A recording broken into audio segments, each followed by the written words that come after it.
Hello, this is Christian from the podcast that you are about to listen to, of which I don't have a name for at the time of this little prologue recording. But just a little editor's note before we dive headfirst into the podcast. The audio you are about to listen to is completely unedited. It's a raw audio clip from the device that we were recording on, which happens to be my iPhone.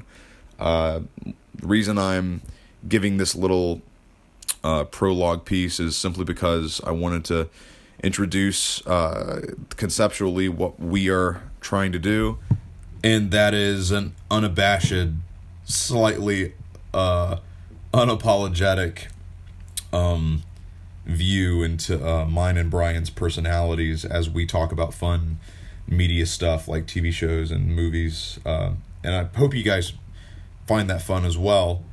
To those one or two people that may or may not be listening to this while they get homework done, to all the casual viewers out there, all 1 to 4 of you, if you guys aren't into this style of just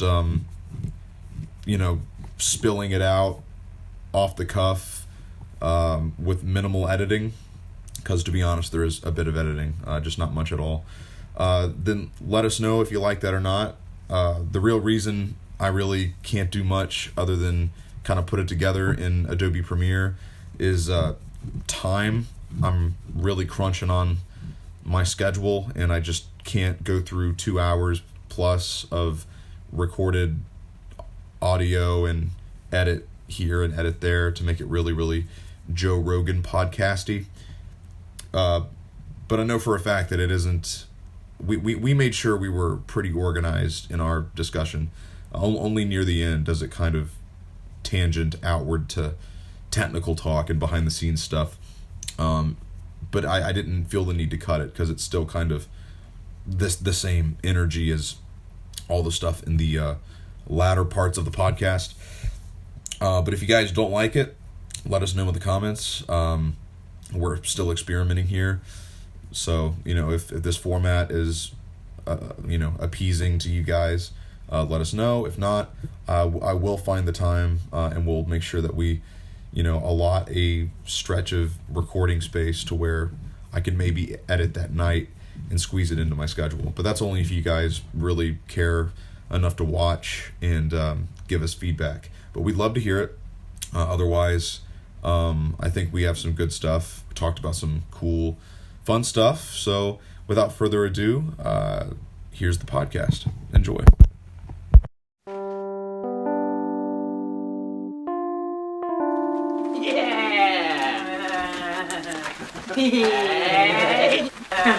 What is up, guys? My name is Bryan. I am one half of that Poke Duo with the other half of that Poke Duo. Say hi. Hi. I'm the other half. I'm the better half.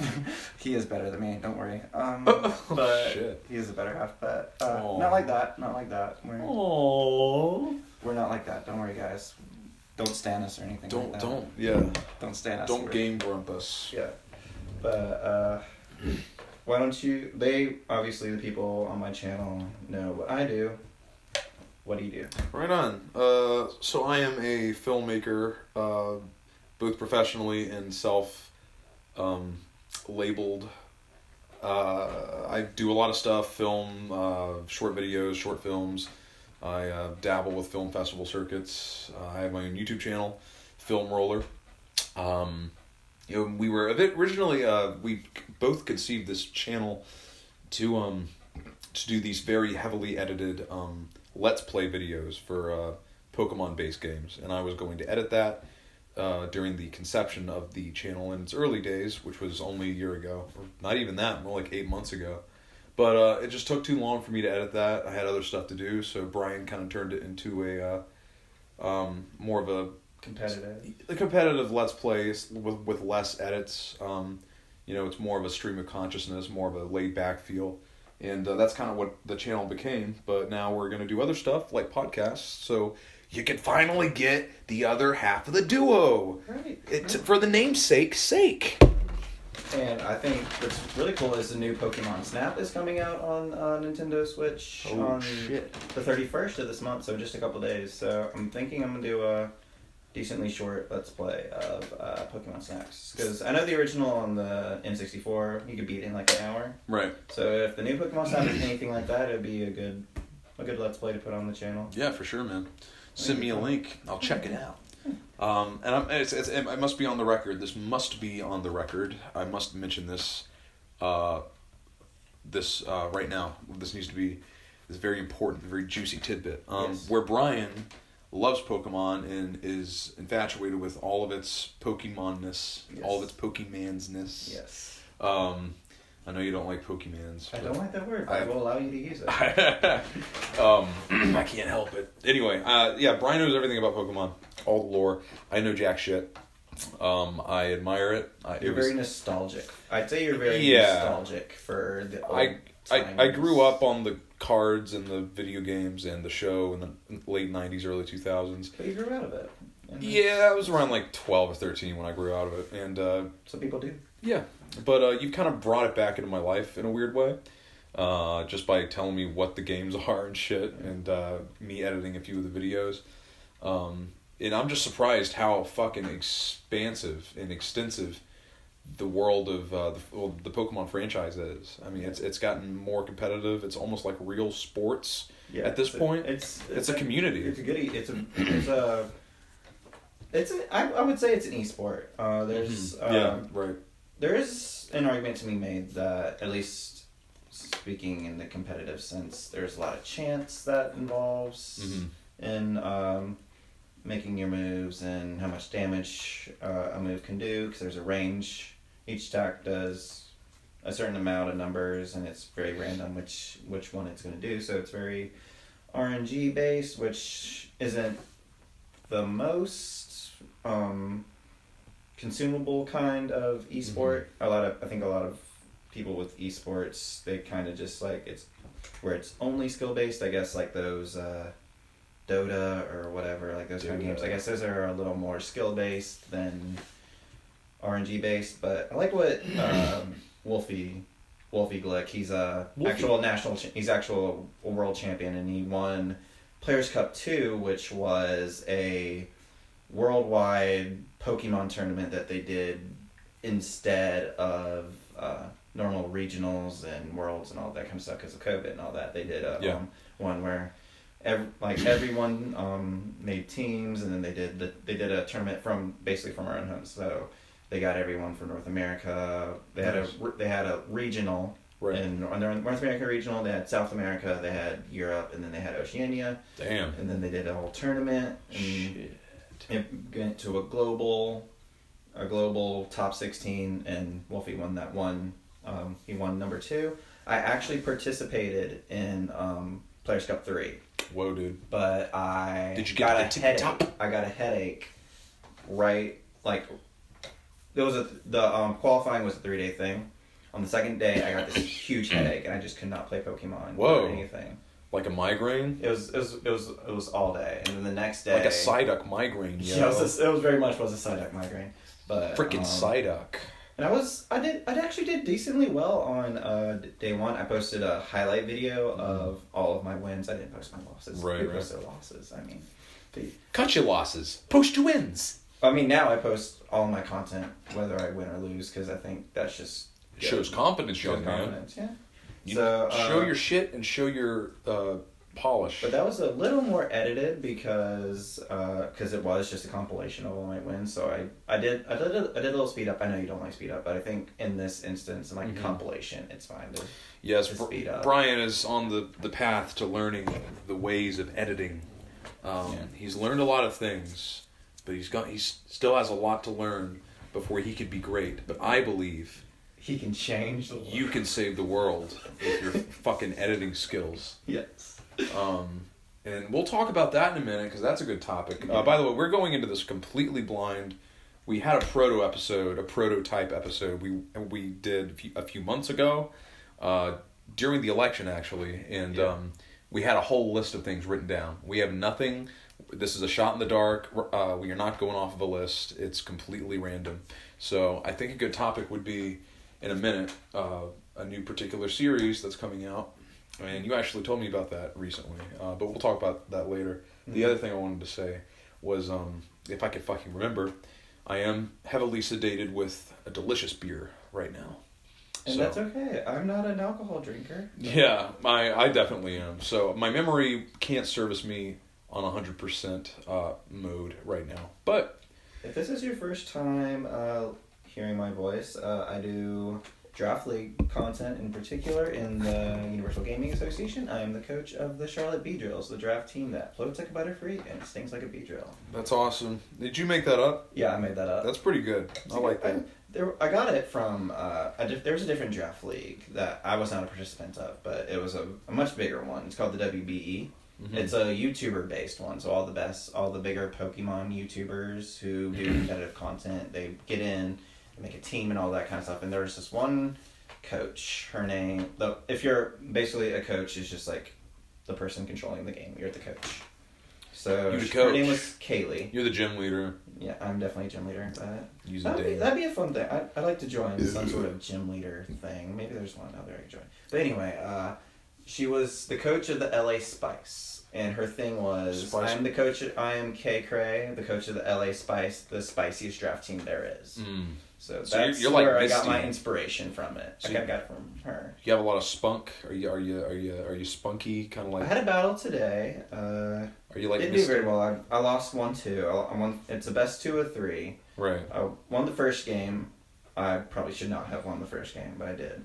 And then I was outplayed games 2 and 3. It happens. You get out. You have a game plan. Sometimes it doesn't work. Shit happens, bro. Shit happens. It is what it is. He played a great game, and well, hey man. But I'm actually still doing pretty well in the league. I'm 2-2 at the moment. Just outside of the top 6. Top 6 makes the playoffs. So. Dude, be like Misty. Be like Misty had an attitude, man. She had an edge. She had spunk.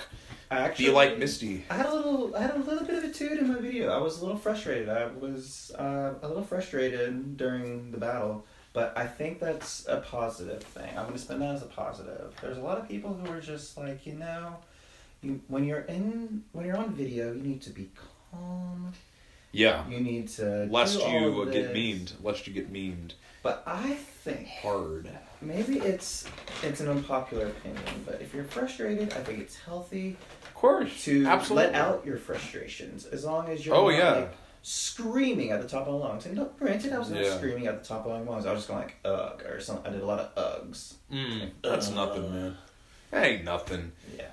I honestly think if you're in the right environment and it's a chaotic, fun, and sort of just a more sloppy let's play, and you're just kind of venting, and it's just you and the audience. Yeah. Very much like a podcast, I think there is a time and place to let off certain emotions, just as long as you really don't let it go overboard or out of control. I let one go overboard. I was actually doing an actual tournament, and so in Pokemon there's this terrain called Psychic Terrain, and one of the effects of Psychic Terrain is that priority moves don't get to be used. Mm-hmm. And it was game 3, it was a 1v1, one move was going to decide it.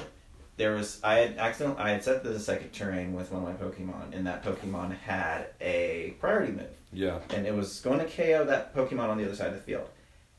I clicked it, and it was like, nothing happened. And then I was like, oh my god, I knew that was it. And I raged in that video. Yeah. Because that's a mistake. Did you scream? Yeah, I screamed. I kept it in the video. It's on the video? I could watch it? Yeah, you can watch it. Oh, I want to see that later. Yeah, we could. Hell yeah, I did not know that. Yeah, but that could be fun, like I left you it. shouldn't. I thought that was funny.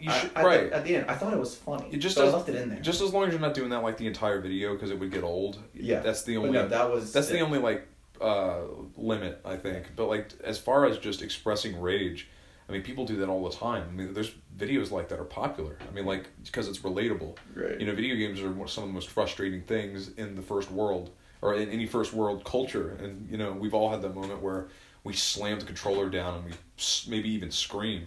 If you do it as just an expression within a video for entertainment, I see nothing wrong with it. Right. You know, scream away. Just don't let it be the whole video. It wasn't the whole video. Yeah. Yeah, but it was just, it's just everyone has a goof in these kind of games. Because there are a lot of mechanics. Yeah. There are a lot of mechanics in Pokemon. Yeah. That you can easily forget because it's not as common, but well, as a competitive player, you have to know them all. And gotta catch them all. Gotta catch them all. Gotta catch them all. Are you gonna be the very best that no one ever was? I hope so. Okay. Well, that's good. Or Well, you can just at least like I hope to be the best I can be. Or just do what Misty and Brock did and like set up shop at a fucking gym. Yeah. It's like, what the fuck? You know, Ash goes off to save the world, and they're like, dude, I'm gonna make money. Do your thing. Do your world saving What kind of money thing. What kind of money do gym leaders make? How do they make money? Do you have to pay them to do the battles? You know what I mean? Like, oh yeah, it's a fee of $150 for a premium battle, and then for gold standard battle, it's $300 plus a fee for me. I bet the Pokemon League pays them. I bet the Pokemon League pays them. How does the Pokemon League get their money? Merchandise? The fuck? You know, like we sell Pikachu toys. Like, no, you don't. It's never Game established. Freak does that. That's what Game Freak does. That's what Nintendo does. So is it like a union? You know, where's the money coming from though? There's gotta be some money. I need to ask Sarah Natashini this. Right, the creator of Pokemon. No, Sarah Natashini is the voice of Ash Ketchum. Wait a minute. It was Veronica Taylor, the earliest that you remember as a very nostalgic fan of Pokemon. Ash, the English voice of Ash, mind you, right. was Veronica Taylor. I got pissed off at the change. I was confused because I remember. Yep. I remember Ash for the longest time, like Pikachu, use thunder. You know, Pikachu, go. And then it goes like from one season to the next season. 1 year. I don't even just goes like from honestly, that. I don't remember it being it was a weird in between the seasons because I remember I found this website. I think it's defunct now, but it was called PokemonEpisode.net, and you could watch, or was it .org? I don't remember. It was one of those, but .com. But it had every single episode of Pokemon up until like the one that was currently airing at when I found it or whatever, and then they would upload like maybe the next day or a day after or something like that.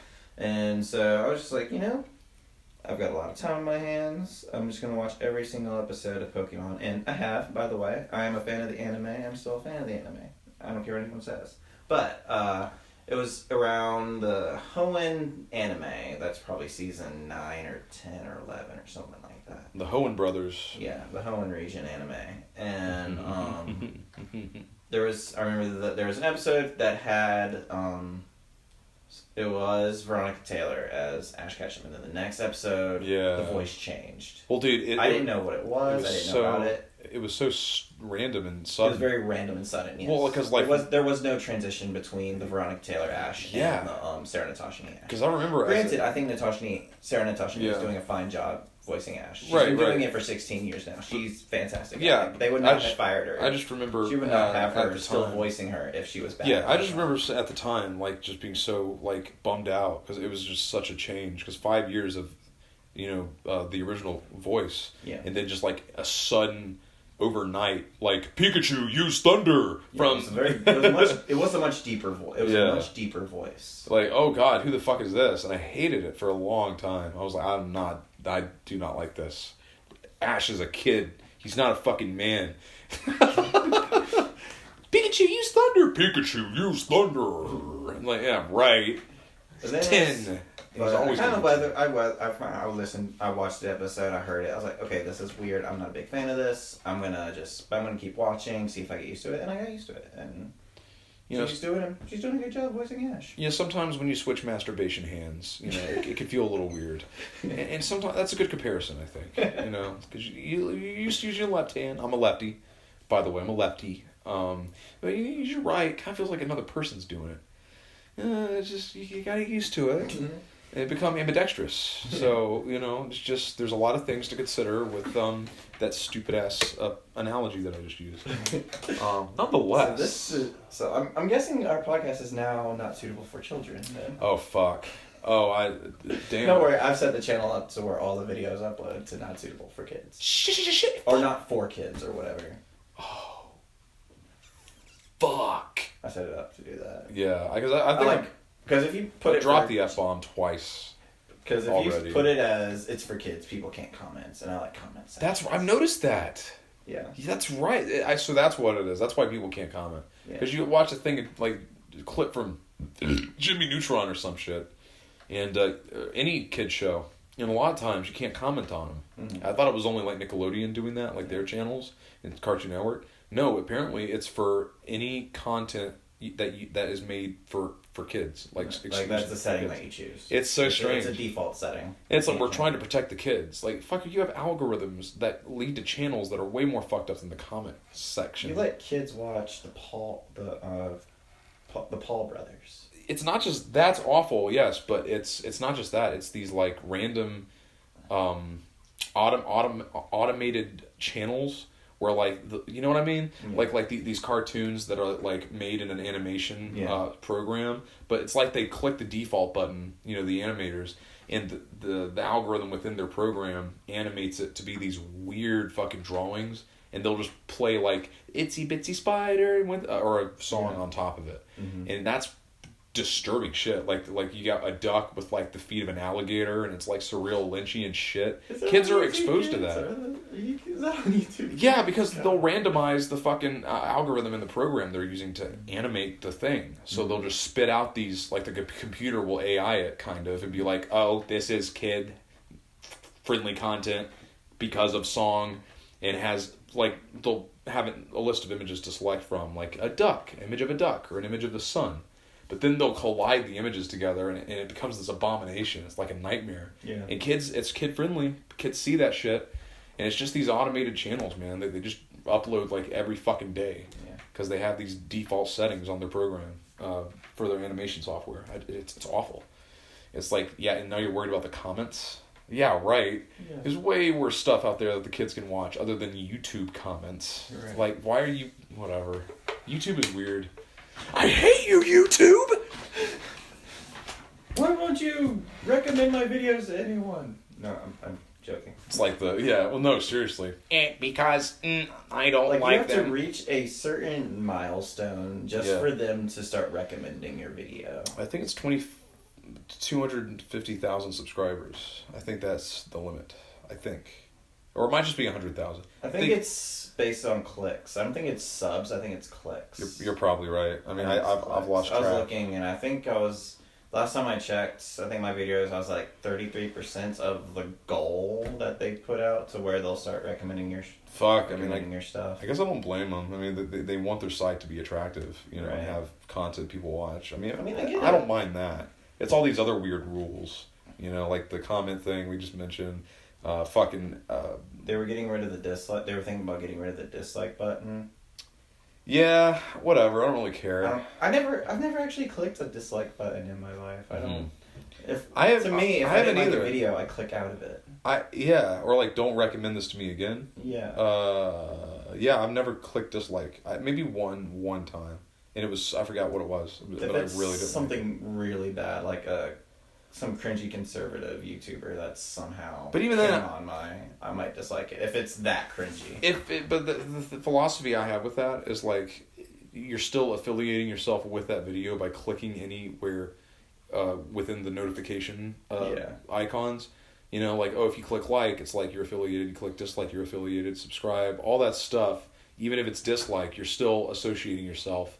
You're linking yourself to that video. Yeah. So I just I've reconciled it by going, I just don't like that person, and I want them out of my fucking feed. You're right. So I don't even click dislike. I just don't understand. You know? Even with like shitty trailers, like, oh, this Ghostbusters 2016 sucks. You know, click dislike. Because that's like the most disliked video, or it was for a while. I remember when everyone was up in arms about Sonic looking terrible. Yeah, he looked pretty bad.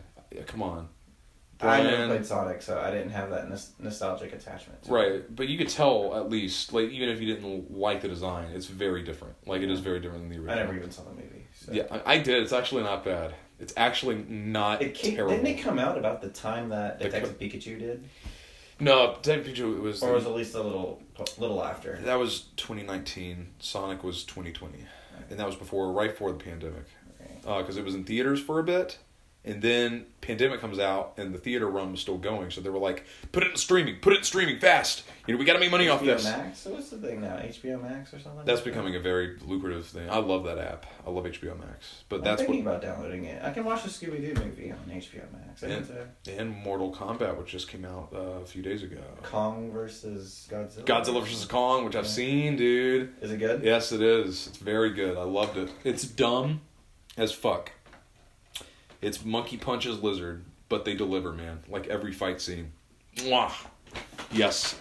No, I like Warner Brothers. Did you ever see the King Kong, that newer one that came out, in like 2010 or something like that, with like Jack Black? Yeah, that was 2004. That was 4. That was earlier. Mm-hmm. Peter Jackson, the guy that directed Lord of the Rings, directed that. I love that movie. I love it. It's so good. I didn't realize how long it was. It was like it's like a 3-hour movie. I think it was 5, actually. 2005. Because after Lord of the Rings, he started making that. And he was like, I'm going to make my passion project. I love King Kong. I'm going to remake it. It's like, okay, remake King Kong. Fuck it. Go for it, dude. You're on top of the world, Peter Jackson. Was it a good remake? I've never seen the original, so I can't really... I honestly have never seen the original. As much as a movie buff as I am, I have not seen the original King Kong. But I liked what I saw for the remake. I really liked it. I just remember that ending line that Jack Black said. It wasn't the fall. It was the beauty that killed the beast or something. It was the beauty that killed the beast. The line is, it's booty that killed the beast. That's the line. Yeah, it's that's the classic line. I like that movie, but it's long, man. It's like 3.5 hours. Yeah, it's very long. Too long. It's like I remember this doesn't. One of the Pirates of the Caribbean movies was really long, and probably my friend and I did not even finish it. The third one, was it? I don't remember. There was one that was just incredibly long, and my friend and I were just looking at our watches, going, "Okay, when is this going to end?" Well, how long? We left the theater. I don't know. At some point, we left the theater. How recent was this? This was a while ago. I haven't seen a movie theater. The last movie I saw in theaters was Detective Pikachu. Okay, well that's 2019. That's not that bad. But I don't make much of a habit of going. I never made much of a habit of going to movie theaters. Oh, I miss theaters, man. I miss them so much. I guess we could overpriced popcorn, overpriced sodas. So. I agree, but to swing it back to I guess our first real topic here. I guess we could talk about theaters because that's interesting, and movies. So theaters are just starting again to really get back on their feet as far as like opening themselves again. You know what safety protocols theaters are currently? It's a lot of them are like you can only have like in a standard theater you can only have like 10 to 16 people in that theater. So I understand the stress for these managers and these franchisees and the people that own the chains. The corporate owners for these big theater chains because they're freaking out. It's like, how are we going to sell tickets if we can only have 10 in an auditorium every 2 hours or 3 hours? Fuck man. And yeah, they are struggling. I mean, AMC going bankrupt. I haven't checked in since that was announced a few months ago, but they're hurting. But I finally went to a theater about 5 months ago for Tenet, for Christopher Nolan's Tenet. Okay. And I had to see it. It was like, it's been 8 months, because this was in November I saw it. It's been 8 fucking months. I'm going to see a fucking movie in theaters. And there's a story attached to this. I went up on a Monday morning, or a Monday afternoon. Now I know Monday afternoons, even before the pandemic, you'll get kind of an empty theater. You know, you see like maybe 10 cars there or something like that, 15, 20 tops. It's grandmas on those days. Oh yeah, grandpas and grandpas trying to see the weird Tyler Perry movie with Medea or whatever, right? Or some shit. Or they re-released On Golden Pond. I'll see that or whatever. But no, this particular situation, I go up to the theater. It was the Grand in Winston, and I'm talking fucking one other car in that huge parking lot. One other fucking car. It was so surreal. And if I go inside, and I thought it was closed. Site said it was open, but I'm like entering this vacant, huge place. It felt like The Shining, like the Overlook Hotel in The Shining. Like it was creepy, and it was so big. And I'll go into this shiny ass Overlook Hotel looking fucking empty ass lobby. And it's huge. Nobody's in it. And then at the very end of the room, because the door's unlocked, very end of the room at the concession stand, I get a guy saying, "I can get you over here. I got it." And I just walk 20 paces to get to him. And he's like, yeah, how can I help you, man? Like, he was happy to see a human being. And I was like, hey, how do you guys get business? And he said, well, it gets a little busier on the weekends, but not by much.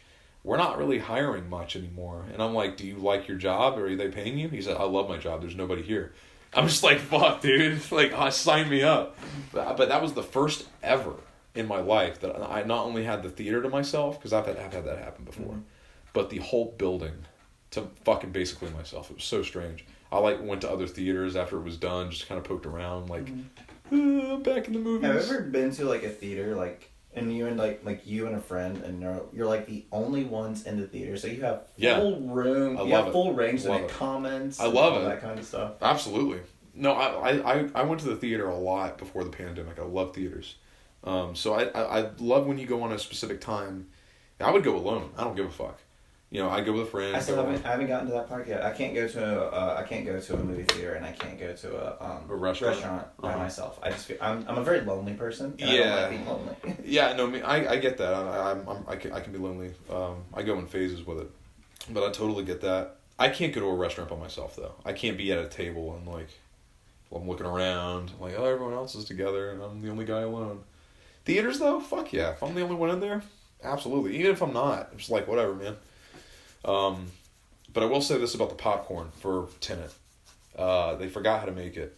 It's like it's not that, but like no one's buying popcorn, so I had the stale version of what would be warm popcorn if more people came, but it was just the worst fucking shit. It tasted awful. Right. It just makes you realize, like, damn, this really is fake ass snack food. You know, it's the worst. You know, you don't know until you get a pandemic and you go to a theater after it's hit. Yeah. And no one's buying popcorn. You get the stale popcorn. It's like, damn, this sucks ass. But tying it back into recent theaters, yeah, so they're basically doing 10 to a theater, 16 for IMAX. I saw Godzilla vs. Kong in IMAX, and there was only like 10 people in there, and that's an IMAX. There's a huge room. Oh yeah, that's the one where the screens get larger or whatever. Oh yeah, it's just a bigger screen. Yeah. But I will say it was worth it for this film. Like Godzilla vs. Kong, totally. It's what they wanted Tenet to be, because it's the most popular pandemic movie for theaters, and for a reason. It's like, yeah, Tenet's fine. Christopher Nolan's popular, but you need to see Godzilla vs. Kong on a big screen. It's massive, man, and it needs to be. It's about two fucking giant monsters, and I love Godzilla. I'm a huge fan. And I'm not going to go into a deep review of it, but like I just fucking loved every minute of it. Yeah, this is not the time or the place for a movie review. No, I mean we'll talk about certain movies at times, but in-depth analysis. I had this friend named Will, and for a while, obviously prior to the pandemic, we would go to see certain movies together. We saw Rocket Man. We saw the Freddie Mercury one. Oh yeah, Bohemian Rhapsody. Yeah, we saw Bohemian Rhapsody. What was that rated R movie that was featuring those kids that were basically drinking? Fuck, was that Good Boys? Good Boys, yes. You saw Good Boys. We saw Good Boys, and we saw Detective Pikachu together. We would make plans to go see these movies we wanted to see, all that kind of stuff. Nice. We were going to see Black Widow, but then pandemic happened. Yeah, and it's still not getting released. What the fuck, Disney? Release it! Yeah, we were going to see Black Widow, but... Yeah, it's been almost 2 years. It's crazy. Yeah. Or a year and a half. Year and a half now. Yeah. Well, it started in not a month ago, but the March before last March. Yeah. That's when it started. Well, that's when the Sonic movie came out, and they had to move it to streaming because Sonic came out in February, and it was still going on a theater run when the pandemic struck, when the pandemic attacked. When everything changed when the coronavirus attacked. Yeah. The corona. Only one vaccine could stand against... No. No, but like Sonic, they had to move it to streaming, and I remember that. I was like, fuck, I guess I'll watch this Sonic movie, pay $5. It was fine. It's not as bad as it could have been.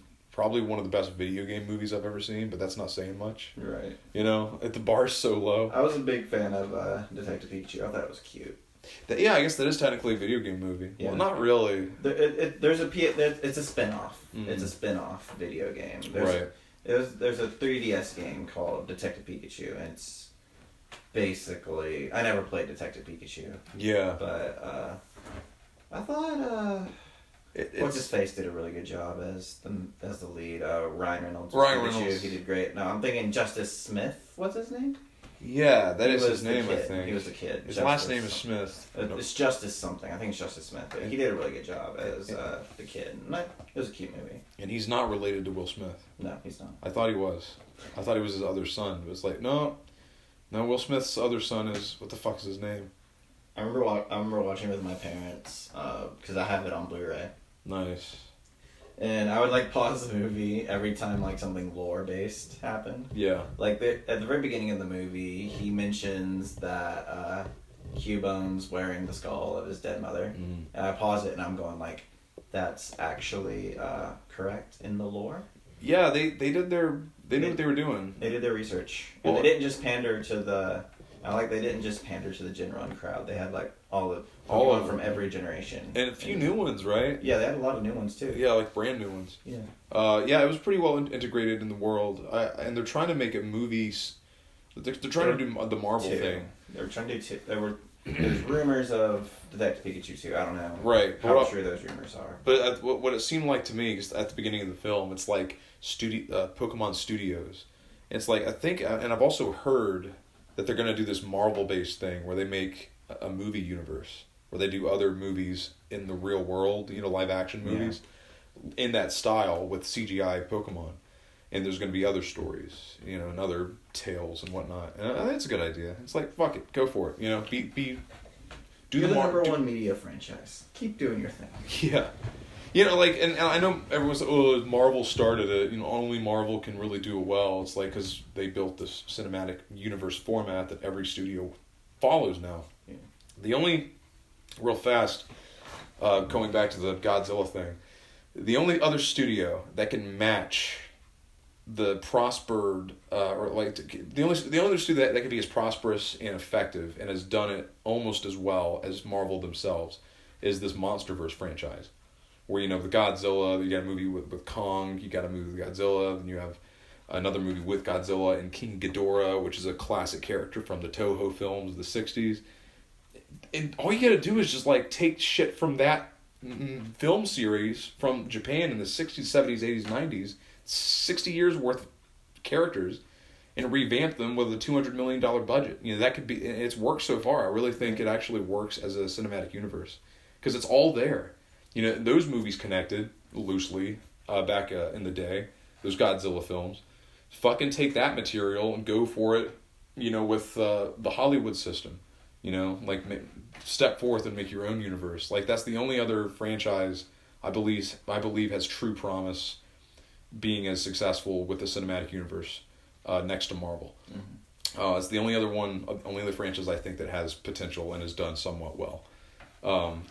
Because I don't know, you do anything Godzilla versus Mothra, Godzilla versus this, Godzilla versus thousands of characters, or tens of characters to choose from. And the way they set up this last movie, Godzilla versus Kong, it looks like they're going to go in a more wacky direction anyway. So it's bring the characters on, man. Let's just go full kaiju. Let's kaiju it up. Yeah. Fuck it. But yeah, I guess the baseline discussion was theaters, and it seems like, because you mentioned HBO Max. Yeah. I really like Warner Brothers' great idea. A lot of people, it's very controversial, but I think what else are you going to do? You're a movie company in the midst of the pandemic. You want to keep your sales up. So it's okay, HBO Max, what Warner Brothers is doing is, when they release a film, the film goes to theaters, but it also goes to HBO Max. So it's they're still getting money for subscribing members for the streaming service, and then you get the people that really want to see it in theaters still, and they'll go to theaters. So you see either one. The best of both worlds. Yeah, and a lot of people's well, that's the death of the movie theater. It's it's actually not. It's keeping intrigue with the cinematic experience still by having that option. But theaters have to comply. And I think it's evolved. And I think it's just evolving to people's tastes and 2021 specifically. Mm-hmm. Not a lot of people want to leave their homes to watch a movie when you can just watch the movie at your home. Absolutely. Yeah. I'm one of those people. Mortal Kombat just came out. You just want to talk about video game movies. it's I mean, like, the original one's fine. Like, I consider it like the best video game film ever, just because it's so, it knows exactly what it is and it just flies with it. It's not a good movie, but I think it's got the most energy and color. It's so bad it's good, right? Yeah, in some places it is legitimately good. The fights are good, but then this new one comes out and I'm like, okay, cool, it's got better effects, they're gonna take it more seriously, it's not as campy. And they're releasing it on HBO Max. I had the option to go to the theater to see it, but it's like, fuck no, I'll see it today. I saw it today. Yeah. It's pretty good. I saw it in my fucking living room. And I was like, yeah, I'm glad I saw it in my fucking living room, because I would have wasted money otherwise. It wasn't cinema good. It wasn't... There's those movies that are... maybe they're not so bad that they're good, but you wouldn't pay the movie theater prices to go see them in the theater. Not for a lukewarm film. You're right. Like a lukewarm movies, no, that's couch. Yeah. But bigger films, even if they're dumb and stupid, like Godzilla vs. Kong, it's big enough and it's cathartic in a way. It's like, fuck it, see that on a huge screen. There's going to be big set pieces, big scenes that take up cities. You know, like, go see that on the big screen you can find. Mortal Kombat, sure, it's big, it's bombastic, but it's like, for me personally, I'm not as interested in it. So I was like, yeah, couch time. Yeah. I got HBO Max. So I do like that option. I do like this weird era of movie going that we're in right now. I think it's got a lot of potential for evolution, and that's what we're seeing. We're seeing a complete 180 with how people watch films that are theatrically released. Yeah. And it's going to stay that way. And theater chains, man, count their days. I mean, we're always going to have movie theaters. Drive-ins are going to stay open. Independent movie chains are going to stay open. But the multiplex corporations, this might be it, man. I mean, because it's only 16 a fucking theater. It's not going to be good. If they go a year with this type of profit, they're not going to stay open, man. Right. You know, it's only going to be a few of them that do. Or they're going to decline their... they're going to draw back all the gimmicks. Because, you know, recent theaters have, like, reclining seats. Yeah. All these gimmicks, bells and whistles. They're going to have to get rid of those. You know, or something. Or lower popcorn prices or whatever to get people to come back. Like, please, it's free. It's a cent. It's only a cent. Come and buy it. Right. You know, maybe it'll work. I don't know. Supply demand. Potato putada. But yeah, I think we're in for some really, really interesting shit. Most of the movies I've been watching lately are just those Netflix ones that that just come straight to Netflix. I don't know if they're good or not. I've been watching The Prom. It's a theatrical version of a Broadway play of the same name. Right. And I'm enjoying that. I think it's really good. I would like to see the Broadway play, see how much it differs. Right. But obviously, I don't live in New York, so I can't go to a Broadway play. Well, Broadway plays, is Broadway even open? I don't think they're even open right now. The play that I've looked at, like when the Prom starts touring. Yeah. And they don't tour in North Carolina, so I just was like, yeah, I'll need to just tour in North Carolina, dude. Damn, so in North Carolina. Yeah, because the last I heard, Broadway's like completely fucking shut down. Yeah. Like, I don't think they're doing plays at all. Because I know of somebody who loves going to plays, and they've complained since COVID that they can't go. Right. And I don't blame them. How would you state seating in plays? It's not like movie theaters where you can't see a play alone. You can't. That's one you can't do. Like, you can see a movie alone, but a fucking play, that's just strange. Yeah. Because that's a bunch of living, breathing people performing just for a few other people. There needs to be a packed stadium. Yeah. That's strange because they're gonna have to probably social distance. And Broadway. That's like Broadway, like plays and stuff. That's a group setting. It is. That's just a thing. That's a group setting. Like, there's a reason that like there's like school projects and stuff go to this play. Yeah. And oh yeah. And I've never seen a play where it's just been a few people in the fucking. I'm sure it's happened, but I bet it feels weird. I mean, even those little small plays that are like local, people still go in groups. Like, yeah. Even like local plays, they're mostly the people who are attending are in these big. Well, big is a relative number, relative word at this point, but they're in groups and it's all relative. No one really goes to a play just by themselves. I just don't think that's Yeah. Seemed like a thing to me. I mean, like, yeah, by those, that's, well, I was talking more just about the number of people in the crowd. Mm-hmm. Like, at least for Broadway, because you're right, there are smaller plays in smaller theaters where it could be just, I don't know, maybe 10 people. But it's kind of sad for the actors to see just that many. You know, it Unless that's the gimmick of the of the arena or whatever. It's one of those black box theaters. Sure. It depends how artsy we're talking, but like for Broadway at least, that needs to be a packed fucking theater. And people need to be scrunched together and watching actors perform for them. Yeah, you know that just can't be a few guys in the theater. That's awkward. But I think they're gonna have to start doing shit like that for social distancing. I mean, unless the pandemic clears up pretty soon. I don't think it will, by the way. I think it's going to go for probably another year and a half. That's just my prediction. But yeah, I mean, what a weird scenario. They could do something like where maybe like they have a seat and then like two are just empty and then one person can sit and two. Yeah. Maybe you can do something like that, but it's still going to be scarce. It's absolutely pretty scarce. It's got to be 6 feet all around.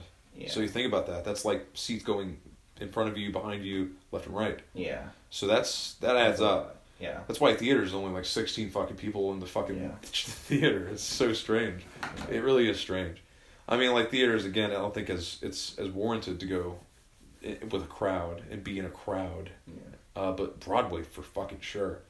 It's because it's such a human experience. Yeah. If you see the flesh and blood of the actors, you know, right there, you know, like they're live. Yeah. They're real people acting live for you, and that should warrant a very, very lively theater or an audience, a packed theater. So yeah, I mean, like absolutely, and I don't know, man. Like I'm sure it'll work out. I don't remember the last time I was even at a play. The last time I saw any play was definitely for a school project or something like that. Yeah, forgot my last one. Fuck. I saw the. Oh wait, I went to go see the Vagina Monologues because a friend of mine was an actress in that. Okay, cool.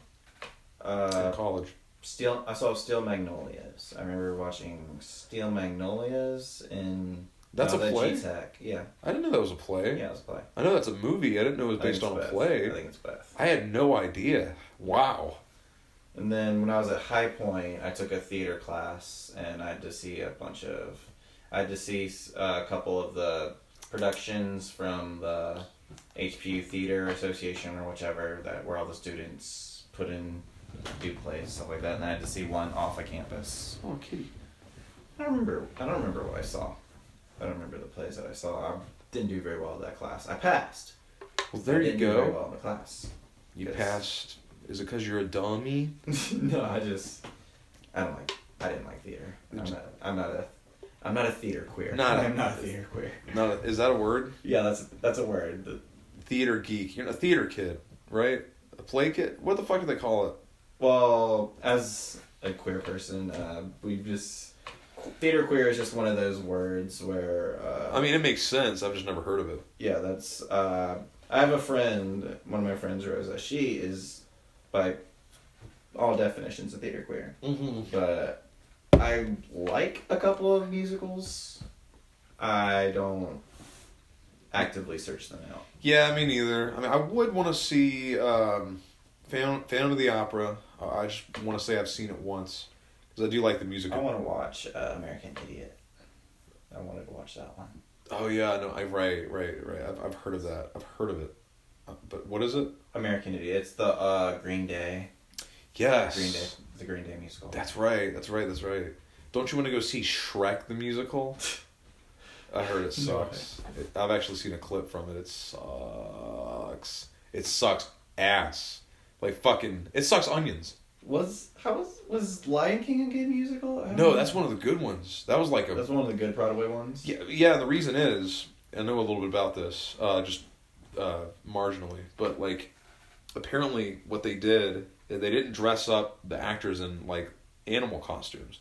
What they did is they presented it from the style and perspective of an Indian tribe, and they use all these symbols and all these like totems, and like the lions are represented with these very tribal African looking kind of like those Chinese lion things, but they're like Zulu shields with a lion face on it, and then you have like Mufasa, who's just like this chief, and it's like they're still lions, but they don't outwardly call themselves lions, so it's just kind of like a stylized reimagining of how an African tribe would present this story, and they really go to town with the effects and like the African inspired wardrobe, and again they use shields and puppets and shit for like some of the animals and silhouettes, and a lot of reds and oranges.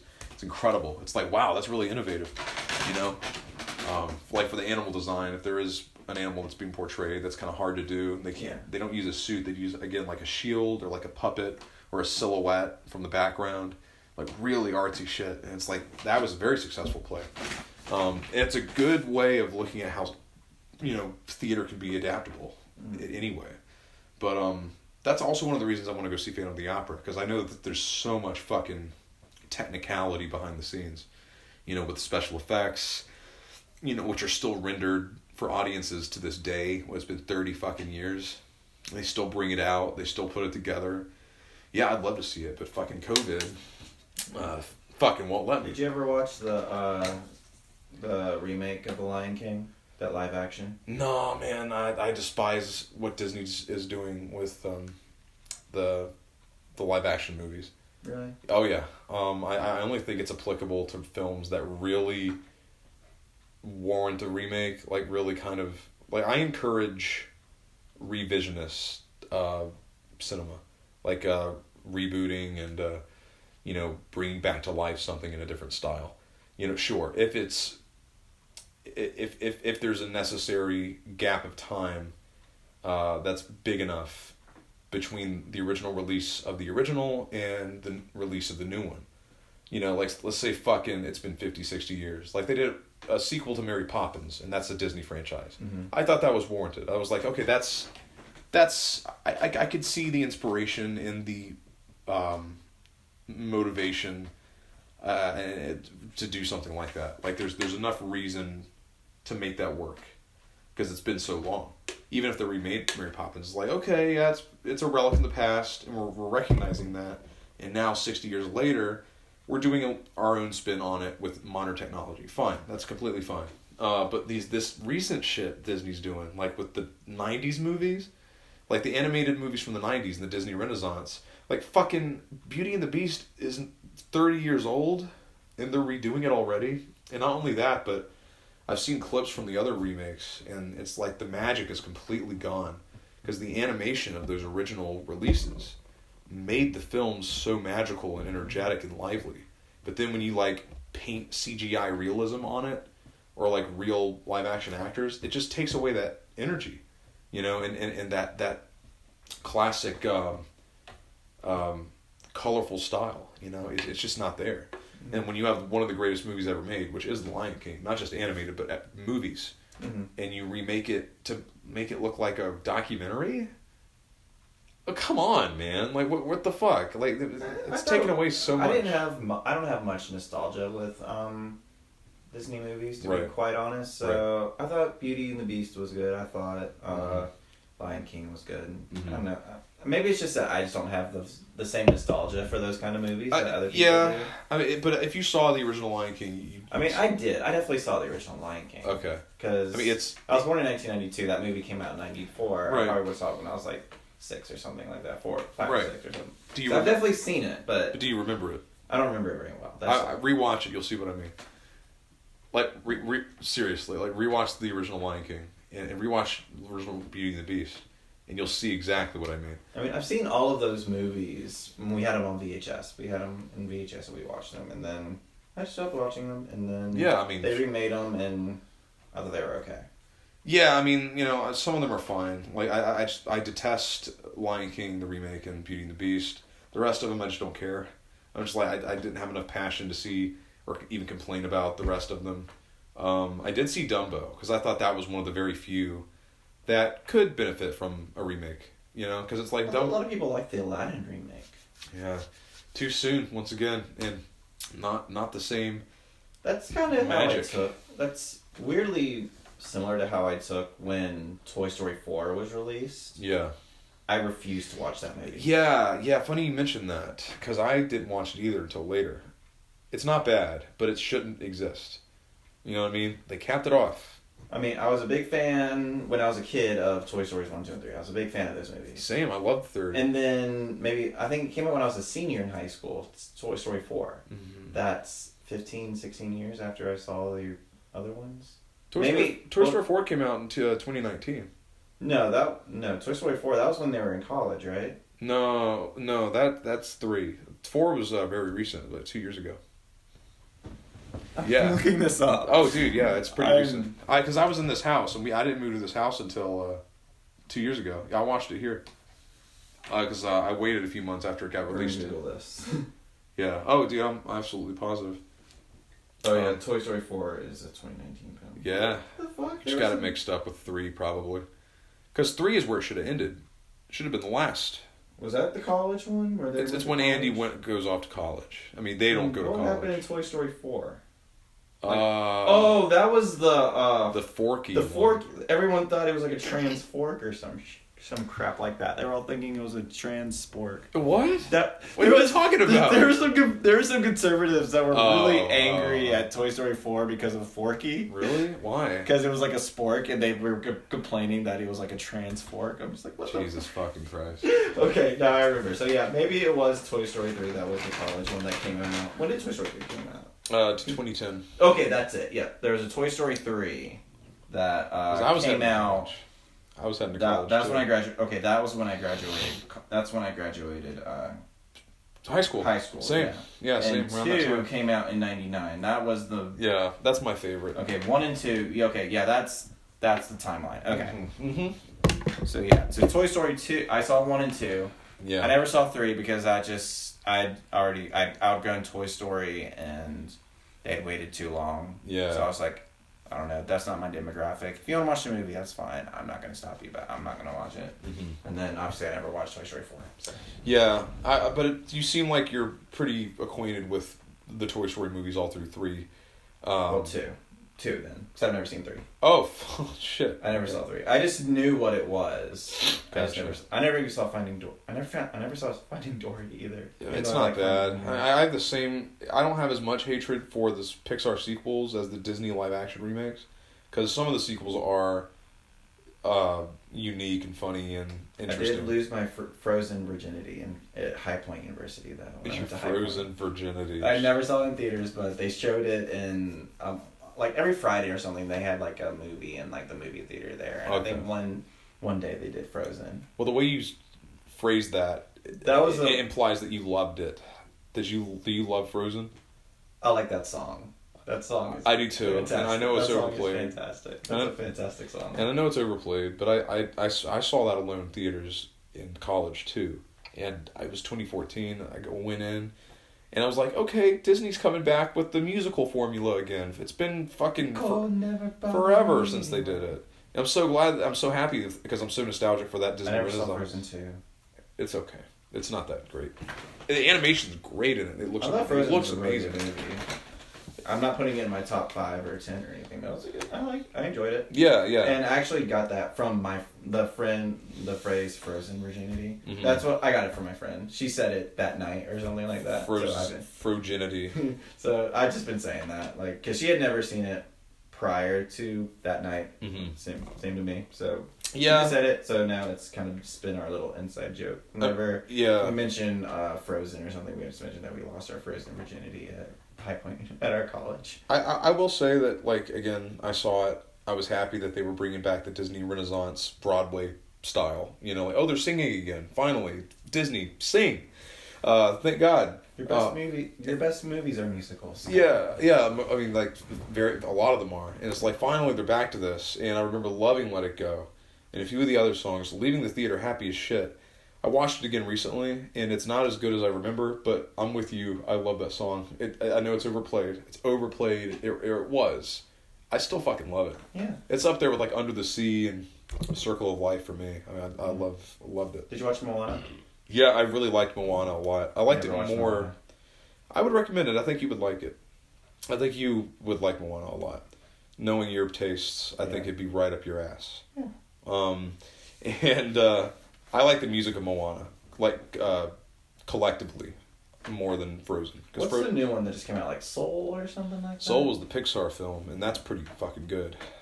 It's really adult. I know Pixar kind of has gone adult-ish before. Yeah. This is an adult movie. It's got death in it, and it's got like this gritty New York realism in parts. I was just like, this really, I don't even know if this would be qualified as a kid's film. Yeah, it's kind of like Ratatouille, which is my favorite Pixar movie. That's not a kid's film. I never saw that either. It's family film, but I don't even know if Soul's a family film. I'd recommend Ratatouille too. I think you'd like that. I'm kind of interested in Soul. Yeah. Because it pissed off a bunch of conservatives, I hear. I heard it pissed off a bunch of conservatives. Well, everyone's pissing off everybody. Yeah. You're pissing off the left, piss off the right.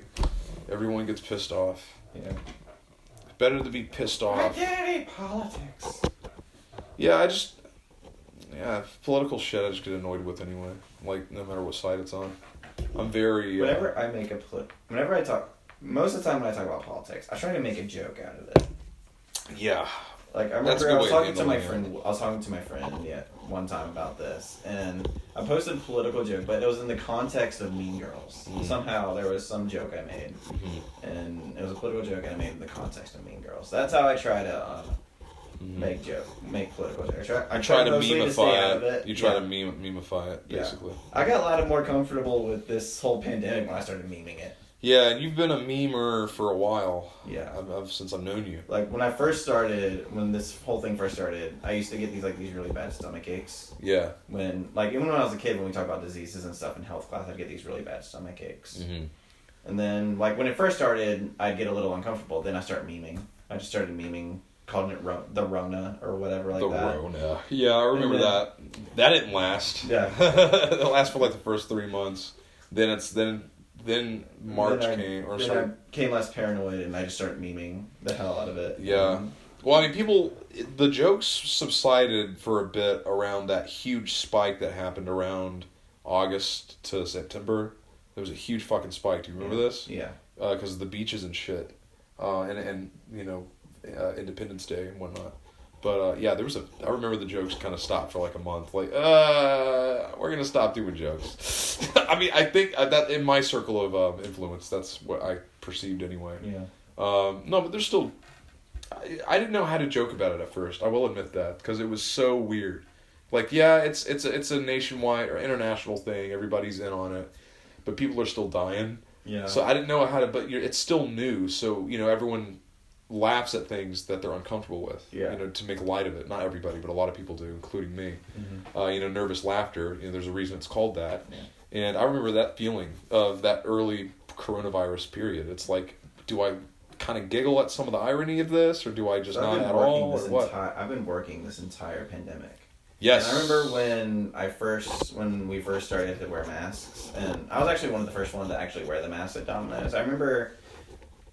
It wasn't that I was not able to breathe, but I just had a little bit of anxiety. Yeah. So I just played this funny song on loop on my phone, and that calmed me down a little bit. It was just a very funny song about it's a song from a musical TV show called Crazy Ex-Girlfriend, and the song is called Let's Stereotype Men or something like that. It goes along those lines, and basically, I just sort of memorized it, and I just played it on loop, and it was funny, and made me laugh, and it calmed me down. So music saves the soul. Yeah. Was it the iCarly theme song? No, it's copyright. Don't pull it up. I'm not gonna play it. I'm just gonna read the name of it. Apparently, you can't even hum tunes with certain podcasts and videos, or they'll demonetize. Now that we're going to get money off this anyway. Unless it becomes extremely Let's Generalize About Men. That's the name of the song. Mm. Yeah. Interesting. Yeah, Let's Generalize About Men. That's what I played on repeat. It was funny. It mellowed me a little bit, and lately I don't even get anxiety when wearing the mask or anything like that. It's been too long. You get used to shit. Yeah. I mean, a lot of people do complain about the amount of air that's entering their lungs through their mouth and nose because the cloth is covering, their face. But it's like, you could still breathe. I mean, unless you've got like mesothelioma, you could still breathe. Yeah. I mean, I will admit, like, it gets hot at the place I work. I work at a fucking deli at Lowe's Foods, by the way. And that's my fucking job. $10 an hour. What a dream job! I don't have a dream job. I don't dream of labor. Oh my god, yes, exactly. I wish I had that mindset when I was a kid. Like, we're all kids. We're like, I want to do this. I would do that. Now I want to meet, like, 6-year-old Bryan and just go like, no, you don't. You just want to jerk off to some babes or guys. You just want to play video games. That's what you want to do. You don't want to work. Jerk off to some hot guys. No, I don't do that either. Oh, okay. I don't do that. To each his own. I remember you. But yeah, I work in a deli and it gets hot, and sometimes the mask does get burdensome. It gets sweaty, itchy, and when I'm tired, it does kind of limit my breathing. But am I gonna be an idiot and fucking take it off? Is it that bad? Fuck no. It's not that goddamn bad. I can weather the storm. Yeah, so I guess I kind of relate to what these people are saying about these anti-maskers. Like, oh, it's too hot, itchy, I can't breathe. A little bit, I guess, but it's not even complain-worthy. I've noticed that maybe we rely on reading lips, even if we can hear. It's not even that, it's facial expression within the, around the mouth area. Yeah. Because it's funny you bring that up, because there's so many times I'm with a customer or with a coworker, and it doesn't get like heated or anything, but there'll be a disagreement or like something will go wrong with one of the products. You got to fix it. Sometimes you misread people extremely, like in a perverse way. It's like they'll say something, and you look at their eyes, and their eyes will be just all you're seeing is just them looking at you. You're not seeing the curl of their lips or anything. Yeah. So there's not the full range of expression that you're actually perceiving. That you're not getting all the information of someone's expressiveness. I felt I've misunderstood people a lot more when wearing masks. I think that what goes into when I think of when we kind of read lips, even if we are hearing people, we still read lips from time to time, so we can get the context. Because I'll just be like I feel like sometimes when I'm on the register and I'm wearing the mask, we'll misunderstand each other or whatever, and then it's just one of those things. Like, maybe if I had been able to see the mouth move, I would have been able to actually understand it or process what I was hearing or whatever. Maybe if I saw the lips move. I'm not sure if that's much of a thing, but I think it is. I think. Yeah, no, it's all related to body language, man. Like, it's all because we don't you still hear you still hear the majority of what they're saying. You get the basic information. You got to project a little bit if it's in a loud environment, like Lowe's Foods. It's annoying, but it does muffle the voice. Yeah. And you got to project. And some idiots don't fucking do that. Yeah. It's fucking hard to understand them, and you have to. It's so frustrating. And it frustrates me when you say, "I'm sorry, could you repeat that?" and then they lower the mask. I do get it though. I mean, I've done it once, just because the guy could not fucking understand me, and I was projecting like hard. Yeah. And so I just like, fine, read my lips, and he was like, "Oh yeah," or I'll point to something or whatever. But man, no, it's all about body language. I mean, when you're listening to a human being, you're not just hearing what they have to say. It's not just like a blank canvas. You're not talking to a wall. You're experiencing little subtleties within the face, around the mouth, the eyes, the way a person holds themselves with their stature, what they're doing with their hands, their shoulders. That's all being collected by your mind when they talk to you, when a person talks to you. So you're looking at you're listening to their tone, you're seeing what kind of attitude they have. It all goes into what you're actually receiving. You're collecting information with your ears, but you're also looking at their demeanor. Yeah. And there's so many fucking subtle, primal little things that your brain picks up. And that's where judgment comes in, because everybody judges constantly. We're always judging. And what you're hearing, and then what you're saying, and what the person is doing, they're complimenting each other. Yeah, absolutely. So you're already forming an opinion about someone that you never even met, just based on, I'm not even talking about skin color or gender. I'm talking about just fucking basic body movement. Yeah. While they talk to you, and it's all being collected, and your brain is matching with your personality and saying, well, this person's this way, or this guy's mad, or this guy's friendly, or you're already outwardly kind of forming a judgmental opinion, even though it's subconscious. Yeah. So it's all collective. It's all in tandem. But yes, the masks disrupt a major part of that apparatus. So you're not able to collect as much information as you were if you didn't have the mask. So it makes sense. It's interesting though, because it really makes you wonder, like, wow, like, or it makes you think, like, we really depend on visualization more than we think. Yeah. So, yeah, I still plan on wearing the mask at least during work. Mm-hmm. Mm-hmm. Even after COVID, when this is all behind us, whenever that happens, I think at least you're still gonna do work, I'm still gonna wear the mask. Some people might, and I like to think, because we're in a weird culture right now. I mean, anything could be a trend, you know, any fucking little thing. I mean, other countries have been doing this long before we have. Japan's one of those countries where even if you have like a little cough or something, yeah, people have gone like to work or whatever, and they're just wearing masks. It's not like a very contagious kind of sick, right? But they're not. They're at least a little bit under the weather. They've worn a mask going into work or going into all these places. You'll see people walking around in masks all the time prior to even COVID. Well, they're very... I think that's something I would like to see us as Americans. Good luck. It's not going to happen. The moment the government says, pandemic's over, thank God. Shit, yeah. we're not wearing that. Dude, I'm telling you, man, we are not honor bound and polite like Japan. Right. You know, so it's not going to happen. And I would like to see it. I would like to see it. I would like to see it. And I have several coworkers who are like, yeah, I'll probably just still wear a mask. I do like the way it makes my face look. I like the look of it, actually. I joke around that I'm a 4 without a mask, but a 10 with one. That's really clever. Dude, because I'll see pretty women. This has happened to me a lot in this weird era. Because, I mean, like, since I've been working and getting out in public again, which has been 4 months. I was 8 months unemployment. I was 8 fucking months on unemployment. And didn't really leave my house at all. Unless I needed groceries or some shit. Or I just got stir crazy and had to fucking leave. But I was allowed to come over because I was wearing a mask. Yeah, that was fun. Yeah, that was a very... I was not lonely during pandemic. Because of you, I had other friends coming over too. Yeah. I was like this hub. And not anymore. I'm actually I got a lonely patch. As I call them. But, no, I'm at work now, and I see, like, a very attractive woman, got a very, very nice body shaped to my preference, you know, and, pretty eyes, pretty hair. It's like, oh, but I have to see the mouth. Because the mouth changes everything. I've seen women that I think are drop dead gorgeous, and then they'll lift their mask down for a second, like to bite a free sample or some shit, and it's like, oh... I thought I was imagining plumper lips or something. Like, right. I'm telling you, man. Like, I'm also a big lips guy, so that might be it. But I mean, like, or there's like more wrinkles down here or a scar. It changes everything because it really you don't know what a person looks like just with the eyes. Mm-hmm. You really don't. It really like you think you do, but nope. It's 50% of the face. Yeah. So it's like, damn. It's a lot of interesting social quirks and what's the word? Just a lot of interesting windows into secret realities that we never perceived or thought about before, are now rearing their ugly heads.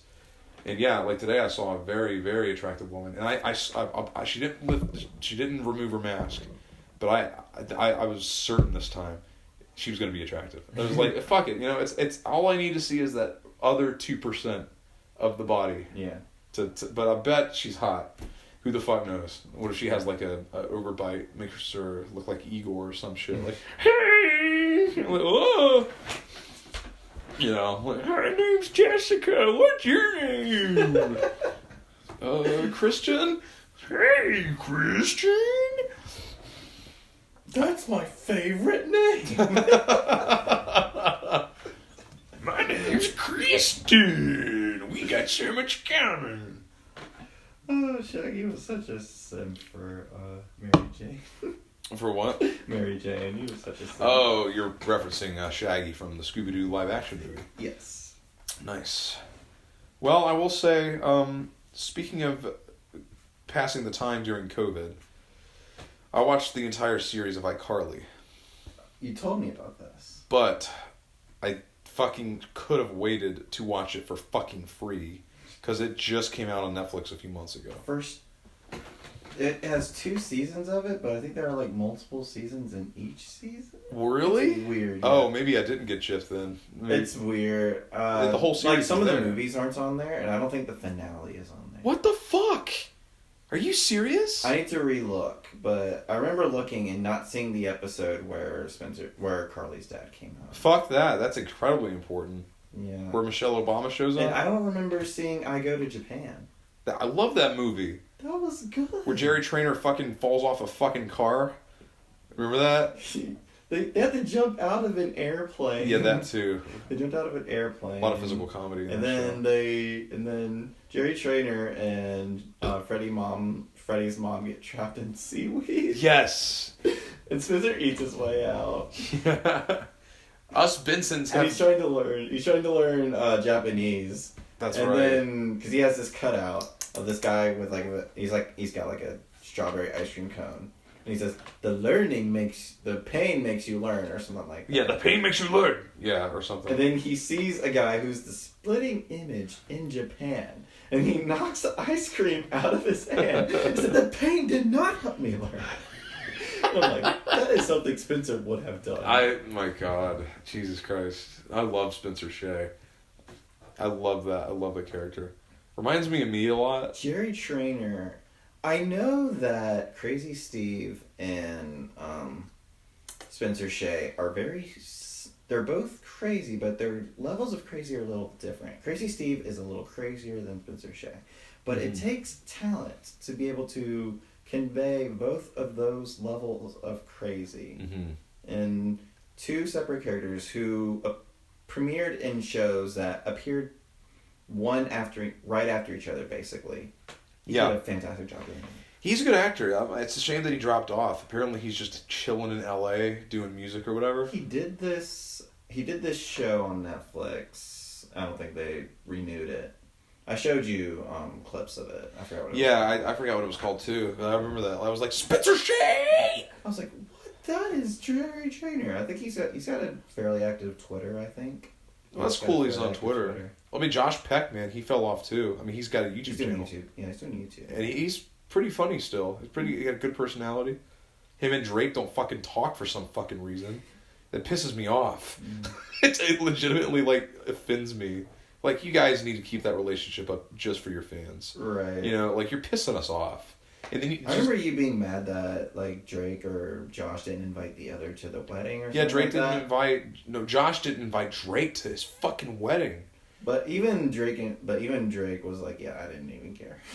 It's so sad, and people want to think they're friends, and it's like, I don't know, man. I don't know if they're friends. I don't know if they're that close, and it's so sad. It's like, but my childhood, you guys were friends at childhood. It's like, yeah. The late 2000s, Nickelodeon sitcoms were fantastic. They peaked around 2010 when iCarly ended, because I never liked iCarly. I liked it as much as I did during this rewatch. But I'm watching it. I'm like, this is great teen humor. This is pretty good. It's pretty ahead of its time too with the internet shit, you know, because they predicted a lot of YouTube trends that wound up happening. Yeah. Like fucking drama, channel drama. Yeah. The drama between two channels, that was predicted with Fred versus iCarly. Yeah. But that had never been done before. No one had even thought about that with the internet. Sure, the drama on TV and shit with celebrities, but never in the realm of YouTube. Did they predict sponsors? People were sponsoring iCarly. I think they fucking did. Because yes, they did. Because Carly had the Deka shoes. The shoes that would burn your feet. Yeah. And they had to they had a contract where they had to advertise it. Yeah. In good intention.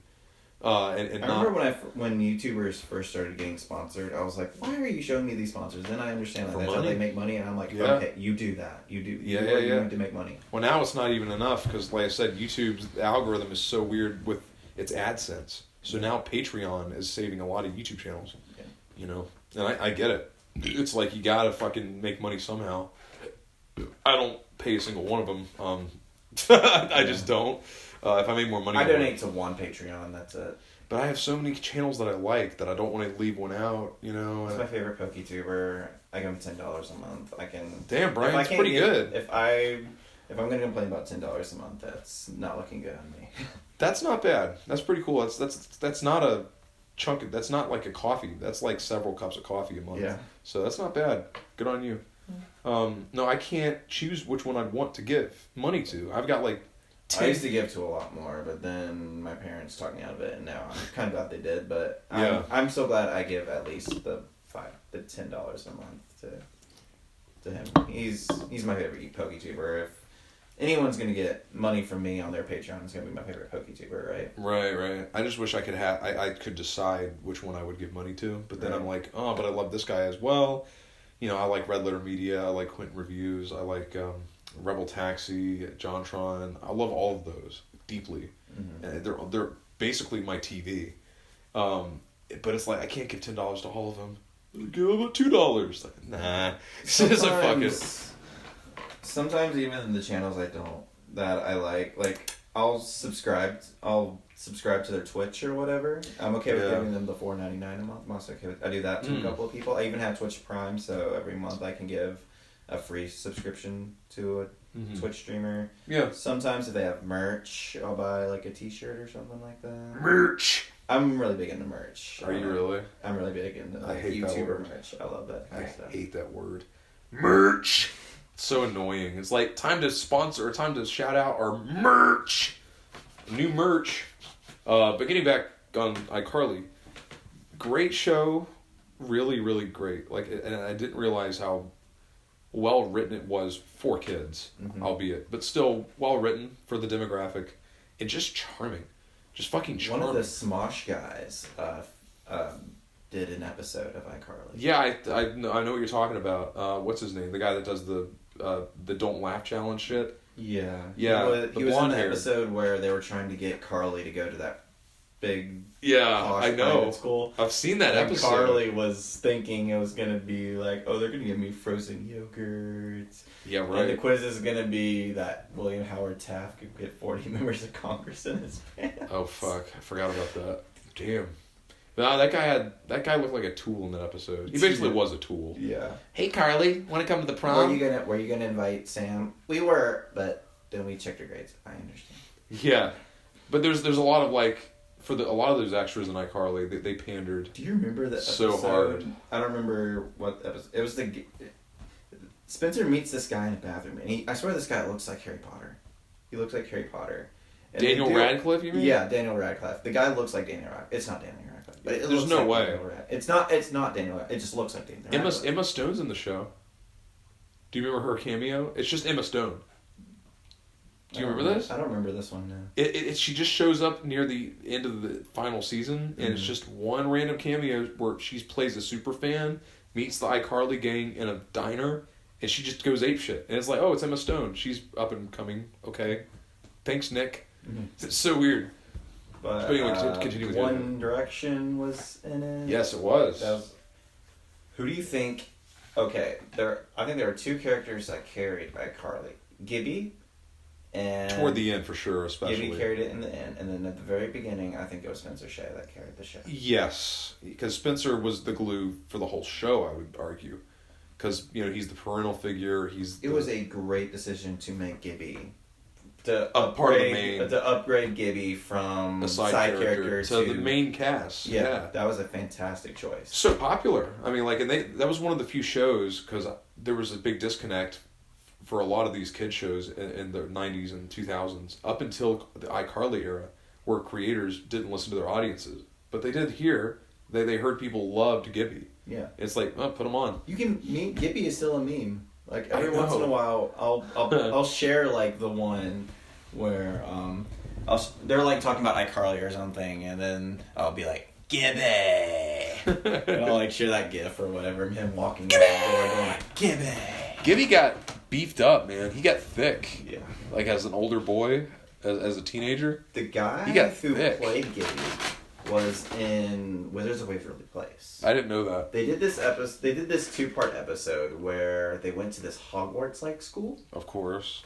And Gibby, he was like a little kid or whatever. The guy who played Gibby was like a little kid. He was like a tour guide for that school or whatever. He's fucking funny, man. I remember watching that episode and then pausing it going like, that's freaking Gibby. Fuck!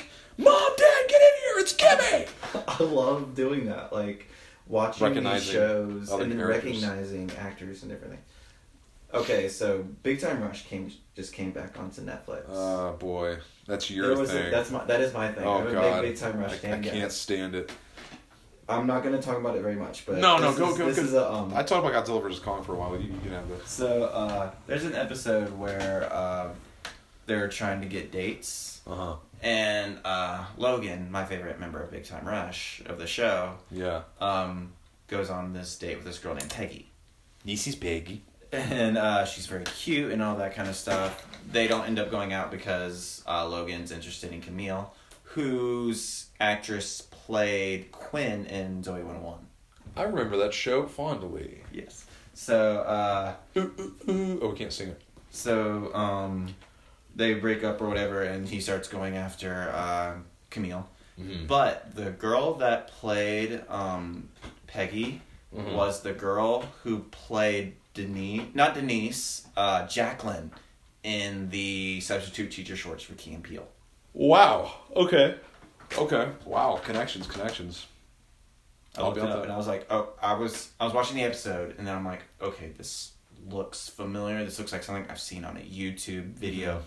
Which video is it? Then I search her name, and then I see substitute teacher, and I'm like, yep. Damn. Then I watched it, and I was like, yep. I made a TikTok about it. I actually haven't uploaded a TikTok in a while. You know, it's funny because like we're bringing up all these teen or not dramas, but teen sitcoms from later Nick in the 2000s, and they're all most of them are really good. Some of them have aged better than others. iCarly and Drake and Josh probably the best examples. But there is one running theme in these shows, and they're all funny, they're all for kids, but there is a mean-spiritedness about them. Like, they've always got one or two characters that they just shit on constantly, like sadistically. Zoe was Gibby for a long time. They were shitting on Gibby. Well, Freddie really, Freddie and Gibby, sure. Yeah. Mainly Gibby, if it was Gibby in the episode, Gibby would get, be the butt monkey of that episode, yeah. But Freddie was the butt monkey in a lot of those fucking episodes. And he was one of my favorite characters. I liked Freddie. Yeah, and I thought they pushed it a little too much, because, this is a circle of... the running gag was that Sam did not like Freddie. Yeah, but it's a circle of three friends, and I just got tired of Sam beating the fucking shit out of Freddie, or, pranking him or humiliating him, and it's like, okay, I get it, Megan, it mirrors Megan from Drake and Josh, extensively messing with Drake and Josh. Yeah. But and then you have Zoe 101. But Megan was just pranking Drake and Josh. So. There was some pretty sadistic shit. There was some pretty sadistic shit, but she wasn't just beating the shit out of. Well, I know, but it's just like Sam was beating the shit out of.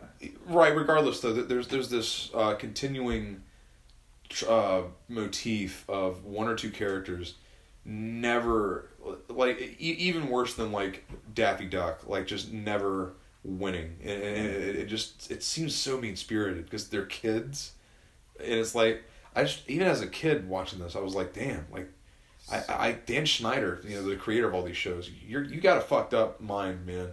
There's a sadistic side to you. You're right. There's an episode I remember where I don't know if this is something... Okay, this is not something that iCarly predicted. This was before, but he was trying to do 3D without the glasses or whatever. He was doing, I remember and this. He wanted to... I remember this. He wanted to write a script for an episode. Yeah. And he fails horribly. Yes, because he was doing puns. And that was it. Yeah, he made a bunch of puns, and if you like puns, it's funny. But if you're not a fan of puns, and you're like, what is this? And then halfway through the episode, Sam is like, do you really want to do this? And he realizes that his script is crap, and he goes. And then I think he just walks out.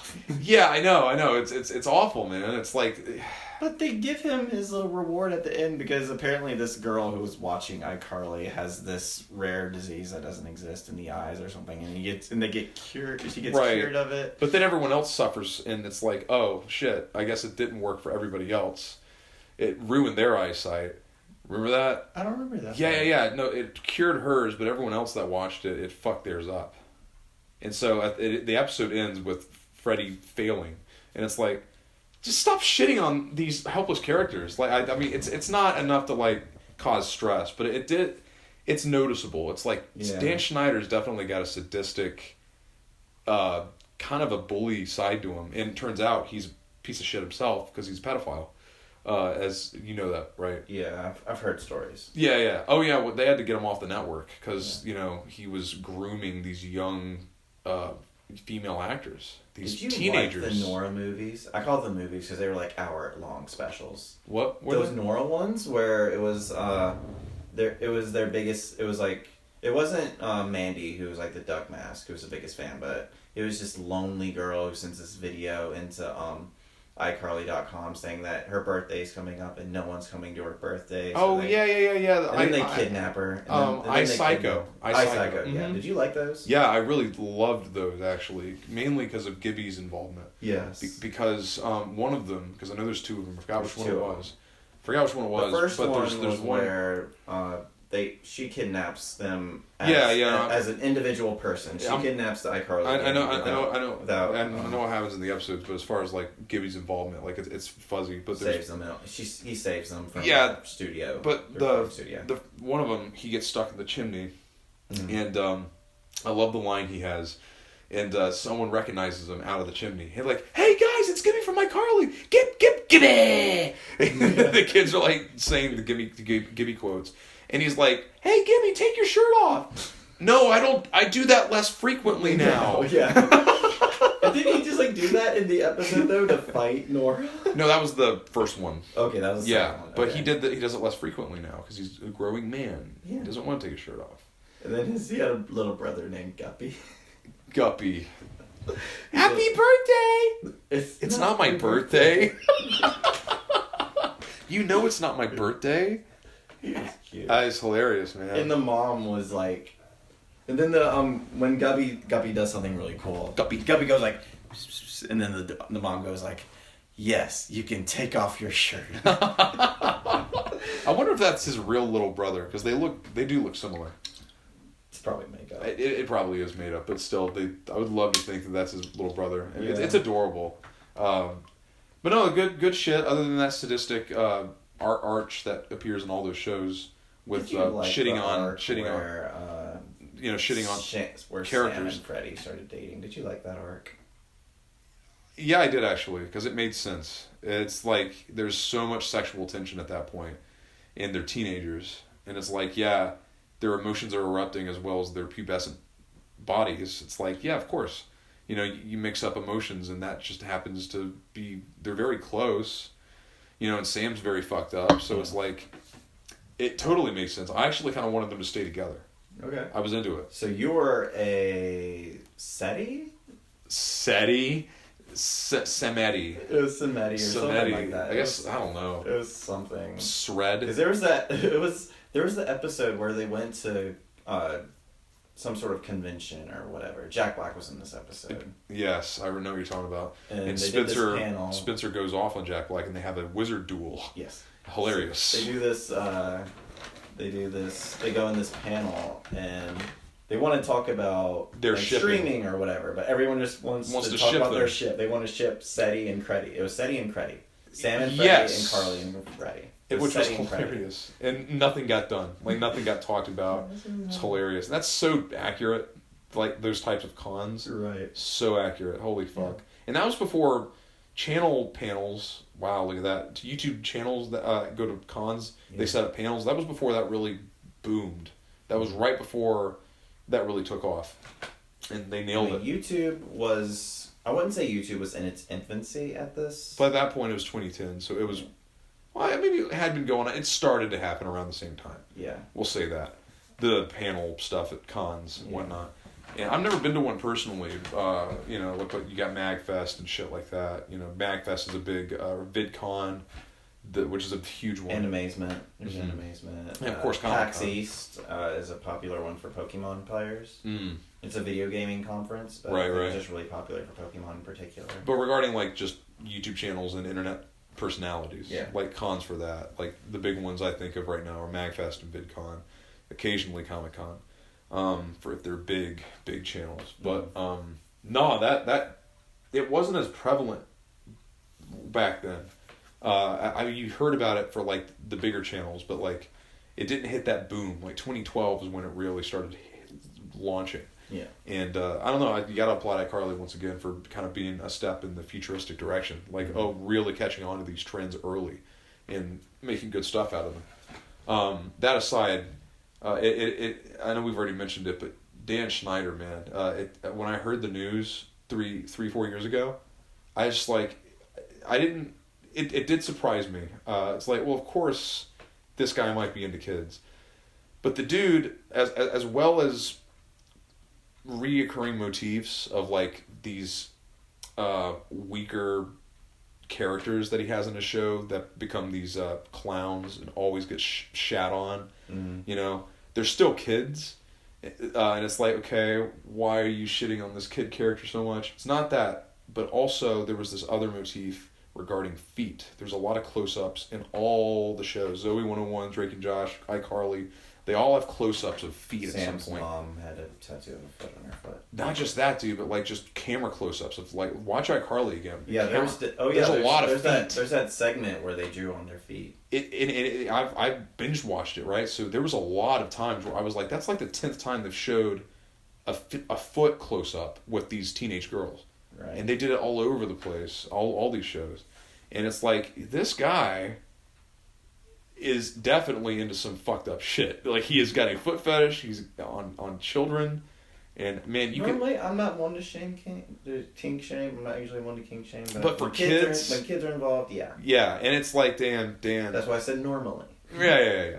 And it's like, yeah, pedophilia there's no excuse for it. It's Yeah. unexcusable. And it's like, it sounds like he did quite a lot of it, and it's just a shame. Because he's such an integral part of both of our childhoods. Right. And he's a pedophile.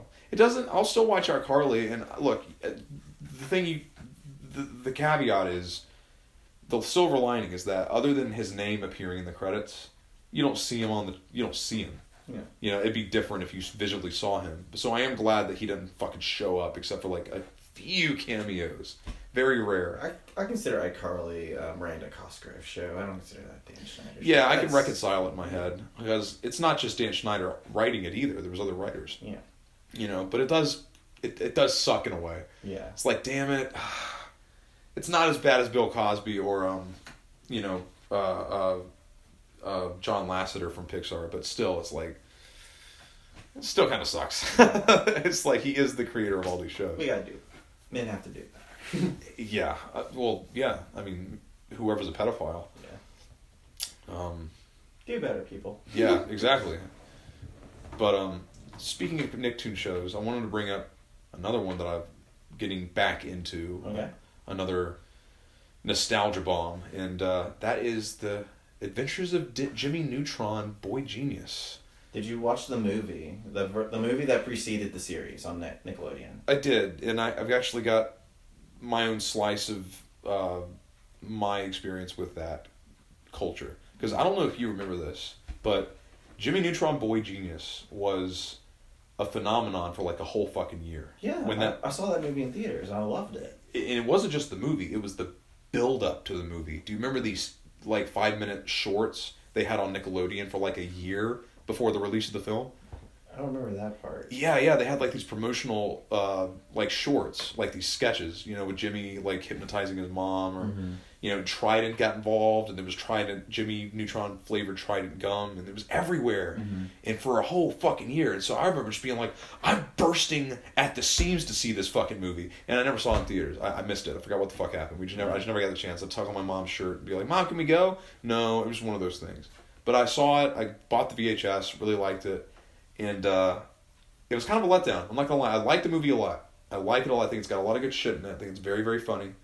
And at the time, it was like the only other. It was a kid's best dream. Yeah. It was a kid's best dream. Your parents get kidnapped by aliens. Right. You then realize that life sucks without your parents. Yeah. And you go to space and save them. That's every kid's dream. Absolutely. Yeah, and I'm watching it and I'm loving it. And I'm loving the style and the characters, the humor.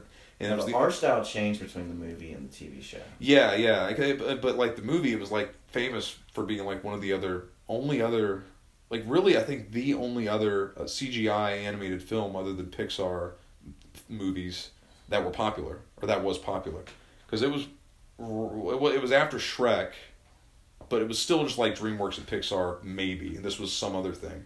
So it was kind of a big deal.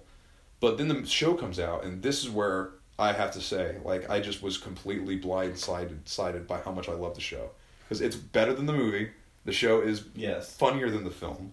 It's got more fleshed out characterization. And some of those Nickelodeon movies I thought were even better than the Jimmy Neutron movie. Yeah, but I will say the Jimmy Neutron show, it's top maybe 5, maybe even 3 Nicktoons for me. I love it. Revisiting it as an adult.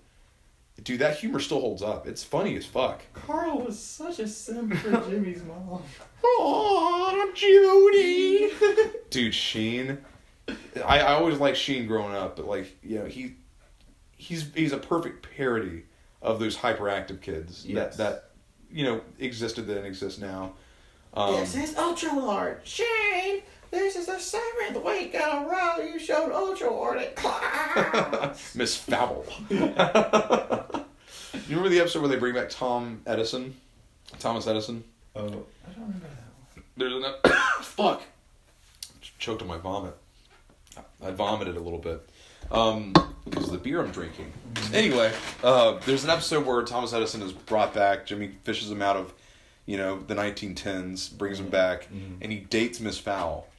And they have a picnic, and they break up. And Miss Fowl, Miss Fowl has this line. She goes, I'm a marrying time. And she goes, I'm a beautiful butterfly. And it's like a marrying type or something like that. Yeah. It's just like, you think she's going to say bird. She's so bird-like and weird. She's basically a parrot. Yeah. Miss Fowl. So, but I thought, that stays with me because I remember I was like, she's going to say bird because if they draw the line out, she goes, a butterfly! And they change it last minute. It's like, it's really fucking weird, funny shit. Did you like Bill? Did you like Bolby? Yes, I did. I like most of the characters.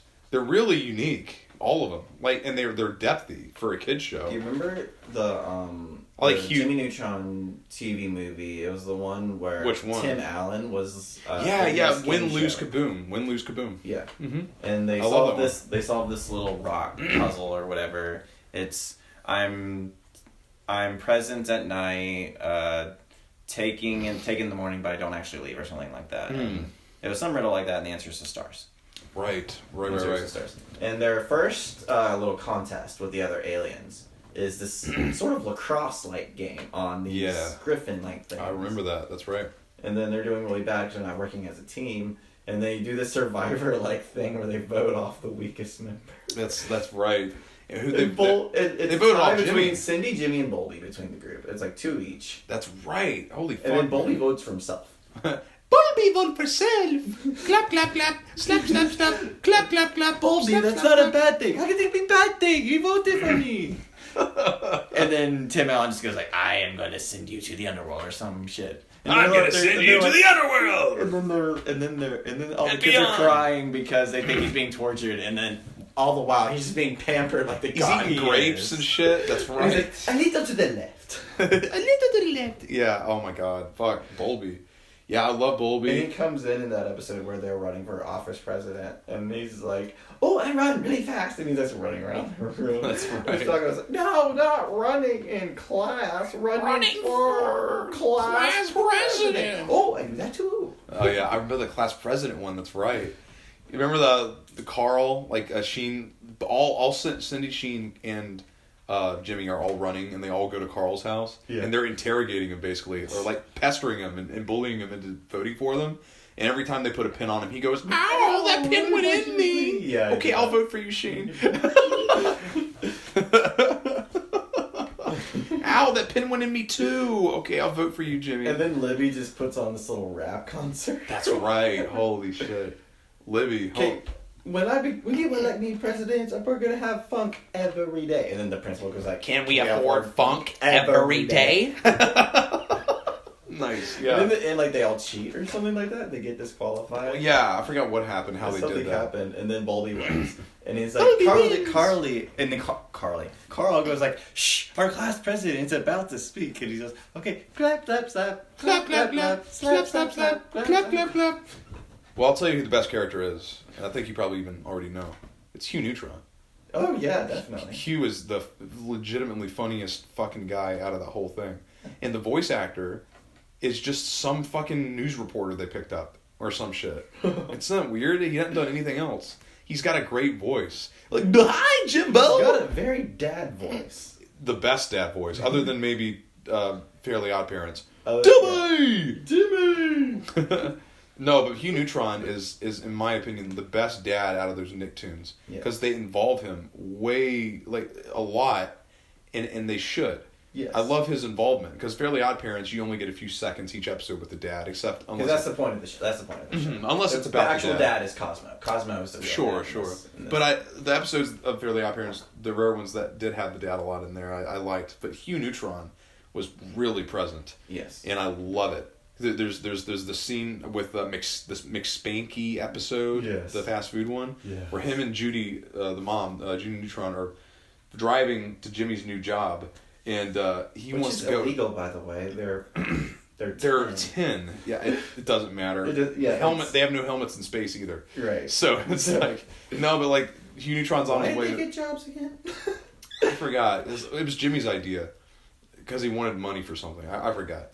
But or no, it was Sheen's idea. Anyway, like they're going to the restaurant, and he was like, "Hi, are we going to Taco Shack?" Like, no, we're going to support Jimmy at his new job. Well, what am I supposed to do with this piñata stick? Don't answer that, And then he goes to the restaurant and he starts singing this fucking song with the ukulele he just pulls out of fucking nowhere. He goes, at Taco Shack, you get to sing a song. And it goes like, Taco Shack, you'll eat cheese, but do you yak? Taco Shack. Hilarious shit. Like, just non-stop energy from Hugh Neutron. We mentioned the one where Jimmy fakes being sick with the sick patch. The sick patch, yeah. He becomes a teacher. Absolutely. The elbow bone's connected to the rib bone. The rib bone, like, what's this bone right here, Jimmy? What's this bone right here? It touched the sky. Ow! My little heart goes beep, beep, beep. You might want to pay attention. You never know when you're going to be quizzed. Never know when you're going to get quizzed. Might want to pay attention. Oh, man. Holy shit. He made me experience the miracle of birth again and again and again. Yeah, honey, remember when I said I would never bring an angry mob home again? Yeah, here's $5. Remember the one where Jimmy gets super lonely or whatever, even though he's got like a robot dog on doing whatever the fuck. And friends and then everything. And he's like, he does his PowerPoint presentation, and he gets to the end, and he's just like, "Mom, Dad, I want a baby brother." And then Hugh Neutron does this big spit react, take right? This is spit take or whatever. Spit take. I love it. Yeah. Making kids is complicated. We'll change the subject. Or of course the famous Donut Boy, which is a meme, huge meme. Who's the handsome guy? I forgot. Like he sings a song about being a donut boy. That's funny as shit. Got a creamy feeling. Remember the one where they're doing like a field day or something? It's the kids and the parents, they team up for this field day event or whatever. And Jimmy wants to win, but Jimmy's dad is the most uncoordinated thing. Slips on a plant or something like that. Yeah, he slips on a flower. Yeah. So he gives him like a pill or something, and that's right. He becomes this mega athlete or whatever. Right. Jimmy fucked up his parents and friends quite a lot in that series. Like he transforms the Weezers at one point. My favorite thing about that episode was that every other kid cheated in that event except for Carl. I know. Who lost every single event. Hilarious. Like, all these things are in last place. And the gym teachers go like, is there not a parent and child combination here who did not cheat? And then it's the blindfolded dad and this wheelchair running, and they haven't even finished the race yet. Dad, come on. We're almost at the finish line. Judy. And they win it. Damn. Oh my fuck. Oh my god. And Cindy's mom is actually her aunt, who is just this Olympic athlete or whatever. I will say this, like, there's a lot of episodes about body alteration. Like he transforms Carl twice or 3 times. Transforms Sheen to be smarter, Carl in the Weezer family to be stronger. His own parents get hypnotized. Hugh gets cool. Hugh also becomes athletic at one point. Yeah, a lot of body alteration. Jimmy becomes stupid at one point and then fast. A lot of body alteration for that show. I mean, I guess I get it. It's science fiction, but That was a big theme. I just wondered. Jimmy Neutron an evil scientist in a way? He had an evil clone. Remember that? That's true. Made a second Earth, which is fucking crazy. Remember that episode? Oh my god. Made a second evil Earth. Just fucking crazy. It's like, damn, Jimmy is really powerful. Do you agree that the greatest crossover of all time is the Jimmy Timmy Power Hours? It's top 5 for Nickelodeon, no doubt about that. Like 3 of those episodes, and they're all just fantastic. They're good. I don't know if they're great. And I like the Jimmy world better than Fairly Odd Parents world. I just do. I just like the personality of that. Fairly Odd Parents is good. It could just be kind of loud, too loud sometimes. But I did like Timmy being in Jimmy Neutron's world more than Jimmy being in Timmy Turner's world. Yeah. They both worked fine, but I just didn't like the way they 2D Jimmy. 3D Timmy is horrifying to look at. It is such a scary design that it makes it funny. So I mean, I get it's hard to like go from 2D to 3D. I mean, like both of them were rendered respectively that way. The characters, like Jimmy Neutron was made to be 3D. Timmy Turner was made to be 2D. Yeah, it's hard to transition, right. And apparently it took them a long time. The creators a long fucking time to mesh the two. Yeah, I've heard that it was like one of the hardest things Butch Hartman and John Davis, the creator for Jimmy Neutron, ever had to do. Yeah. The hardest fucking thing. And I just would love to see more behind the scenes on that, because I can't find any. That's another thing. Jimmy Neutron is very little behind the scenes footage. Very fucking little. Where Fairly Odd Parents has a shit ton. Yeah. Which is very strange, because I really would love to see what went into an episode of Jimmy Neutron. Because that's a unique show, man. Even though now everything's CGI. And looking back, it's like that was really the only CGI show, not just Nickelodeon had, but fucking any cable channel had. I mean, it was very, very like unique for a long time. I thought the Fairly Odd Parents movies, those were quality television. I think they're quality television. Yeah, Channel Chasers, fantastic. That's kind of the summertime musical, fantastic. Yes, yeah. Oh my god, that's right. And we watched a bit of that. Yeah. Almost a year ago. I had forgotten that was a thing. I know, I reminded you. I had forgotten that was a thing. You reminded me. I remember this episode. Kids just being kids. Tara Strong is not the best singer, I must say. Great voice actress, not a great singer. That's true. Regardless, though, no channel. Tara Strong was in Big Time Rush. Really? Yeah, she played the teacher. Wow. It's like live action Tara Strong. Yeah. How about that?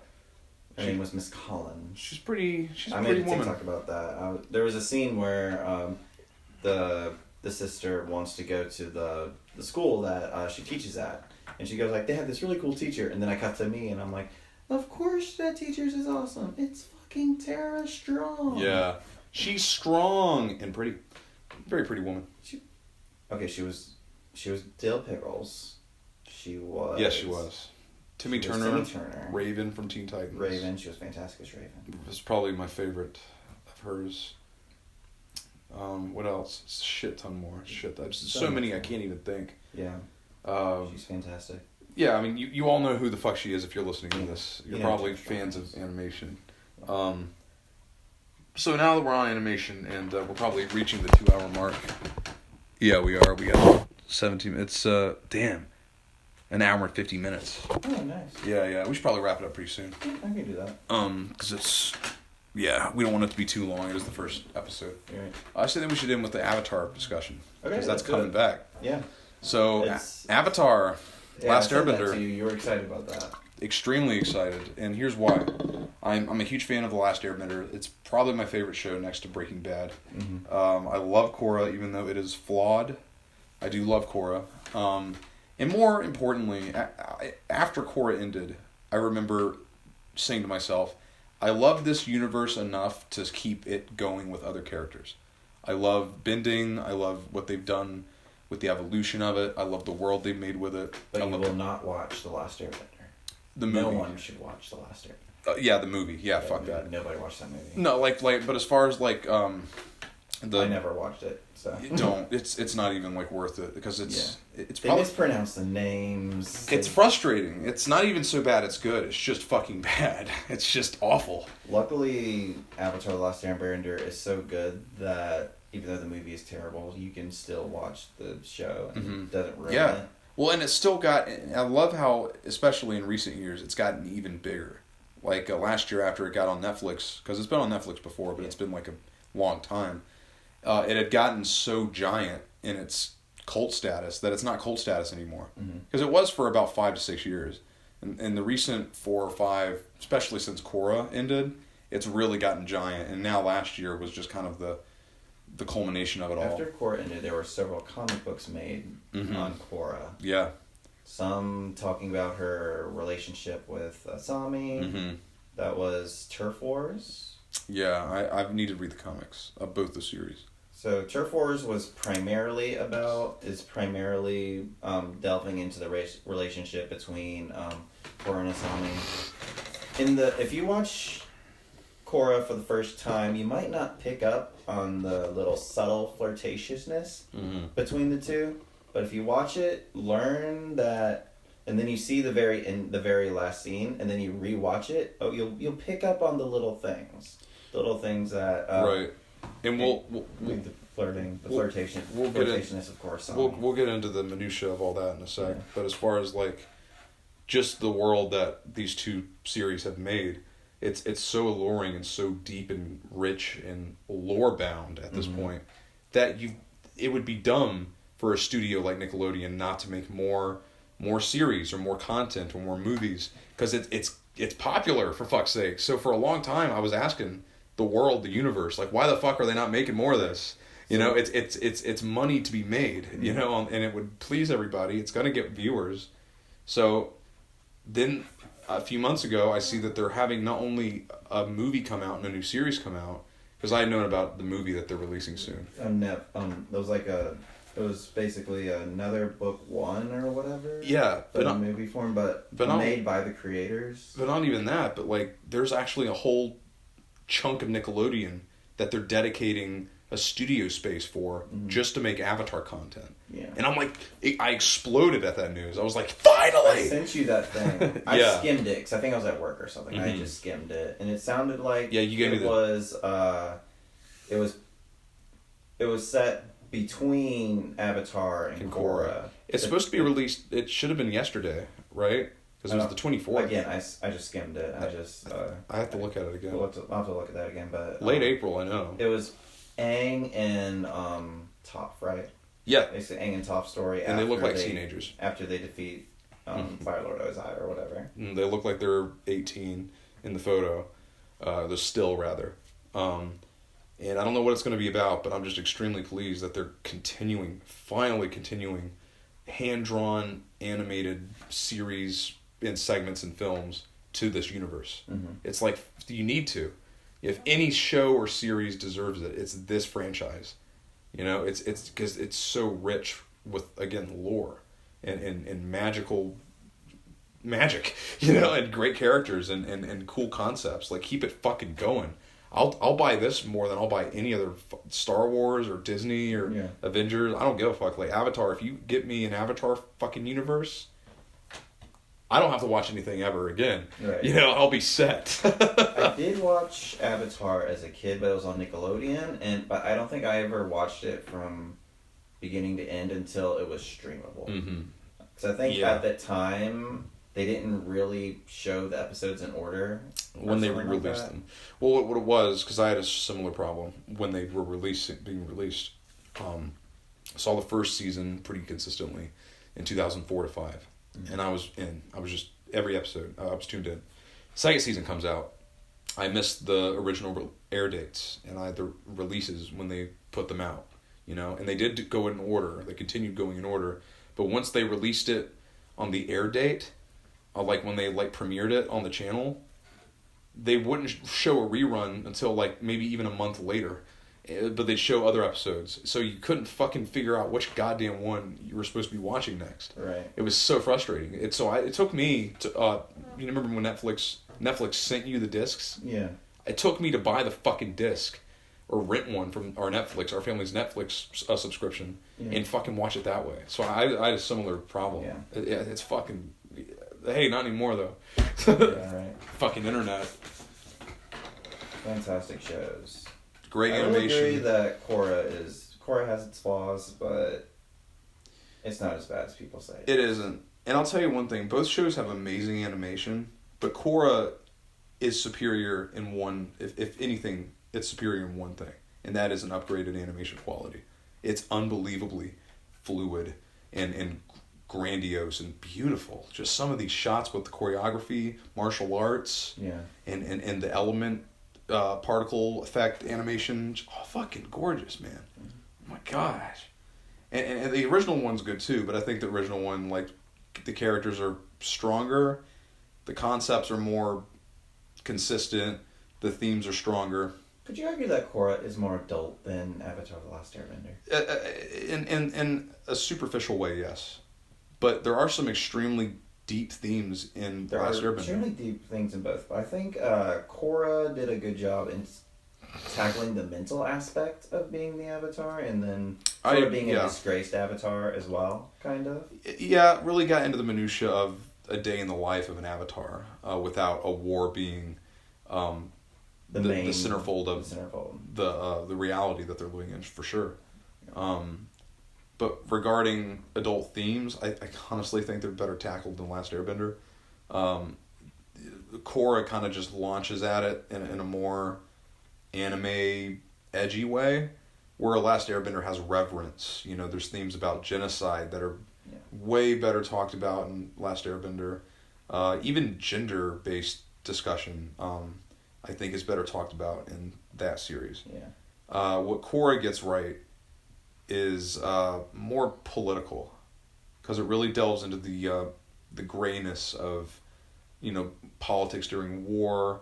You know, how to deal with an enemy, how to deal with two opposing sides, which is something Avatar went into near the end of the last season, but not quite as well as Korra did. But I think that's where Korra stands, above that in the animation. But conceptually, as far as like most of the themes in the Last Airbender, I just think the subtlety kind of does it all in that show. You know, like it's just more reverent.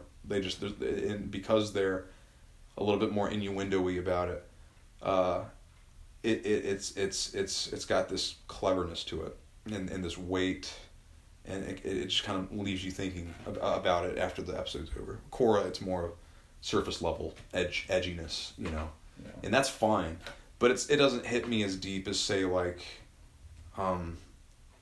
what's a good example? I guess the spiritual aspect of the lion turtle and hitting the grayness of learning how to defeat an enemy by not technically defeating him, but like stripping him of a certain aspect and you know, curving around that stuff. I mean, it's more complex and more in detailed, I think. And definitely took the Airbender approach to a lot of his little boss fights, I feel. Yeah. Where it's very much the avoid and evade, only kill if absolutely necessary. Right. That kind of thing. But the thing it's because like I stumbled with what I was trying to say. It's not just the spiritual aspect of that makes it profound.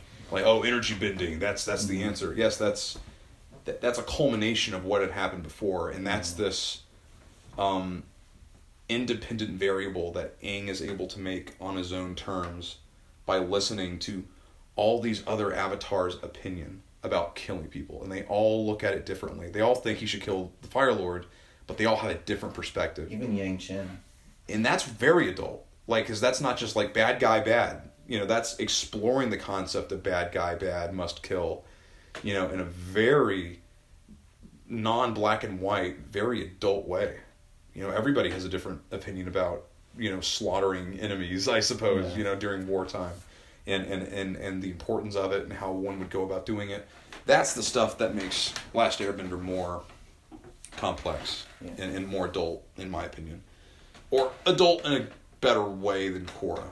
Korra's just kind of blatant with it, but I think I think Korra tackles the mental aspect a little more. Yeah. A little better than Avatar does, because Aang is still just a kid the entire time. Sure, like being in an adult Avatar's day in the life, for sure. Yeah. But Korra gets gets absolute snot beat out of her. She gets beat up a lot. She is in this love triangle, which was not done very well. No, I hated that. We all hate the love triangle, but I do like Korra and Asami. Just personal thing. I like that. Mm-hmm. I like them. I don't like Korra and Mako. I like Korra and Asami. I don't like Mako in general. Just he's a nothing character. Yeah. Bolin's good. more interesting. I like Bolin. Diet Sokka. Yeah. Diet Sokka. Yeah. And what the fuck happened to Sokka? They hardly mention him. I think he died. They don't even know. They don't know. Mention it, but I think it's implied in that. I think it's implied somewhere in the that flashback where oh fuck. When Amon's dad does that blood bending without the full moon. Yes. I think it's implied somewhere in that flashback. Excuse you. Mm-hmm.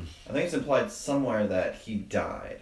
I don't know if that was the cause of the death or if I'm even right, but I don't know, because I remember, like, I've seen that series 3 times. I've seen it 3 times, and I've not, unless I've just missed it every time, I doubt it. Sokka is only brought up during a flashback, and that's in that he hardly talks in that flashback. Has 2 lines of dialogue. That's all we fucking see. He says the guy's guilty of. That's it. Of blood bending without a moon, because he's seen weird bending stuff like Toph inventing fucking metal bending. Right. Out of nowhere. But that's it. That's all you get. And it's like Sokka was such a beloved character, and these creators, they're pretty privy to their audience, like online and shit. I'm surprised they didn't put him more in this. Yeah. They didn't know what to do with him. After that little fake kiss that they don't actually do in the episode, there's actually a blog post where they're talking about that they actually wanted to make it more implicit that they were going to be together, because they took the fans' criticism of that decision to heart, and they made a whole big blog post about it. So they listened to the fans. They didn't listen to the fans. Absolutely, but like, why not put Sokka in Korra more? I mean, Toph's in there, Katara. Toph's only in for like 3 episodes. Doesn't matter. It's still way fucking more than Sokka, and they do a good job with Toph. Toph, it makes sense that she would still be the same fucking person. She's rock steady, man. She's not going to do a lot of changing. Because she loves herself. Calls Korra Twinkle Toes. I love it. Yeah, it's fucking awesome. I love the Toph edition. And I love the addition of the metal bending culture in this world, because it has blossomed into its own art form. Yeah. And it's crazy interesting about Toph's descendant, who makes this artsy, California-ish like city made for billionaires.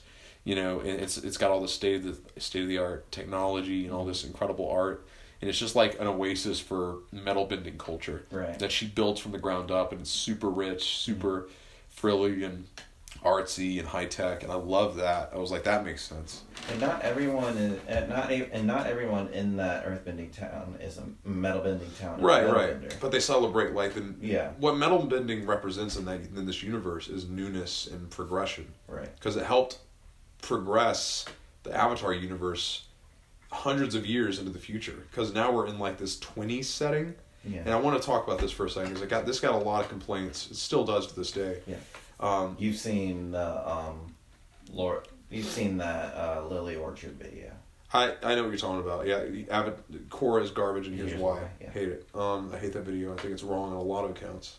A lot of videos like that, including that one, that just kind of point out, okay, so they just wanted to cut to the 20s because anime. And it's like, no, that's not the fucking reason. I mean, maybe it was a little bit, but it makes sense. It's like, let's see here. This is not our universe. This is a different universe with people that have fucking magic powers. Right. You know, or spiritual energy, if you want to make an Asian-based claim, which it is a very Asian show. Mm-hmm. So it's not more magic, it's more spiritual energy. But fuck it, it's magic.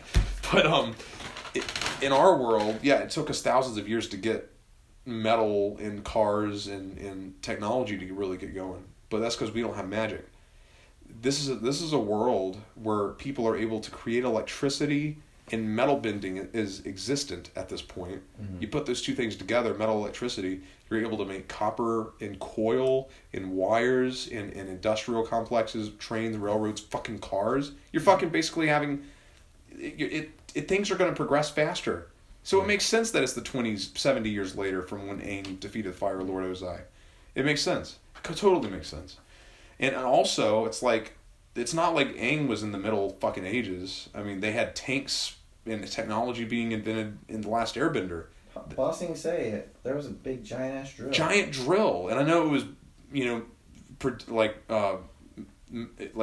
it ran on bending.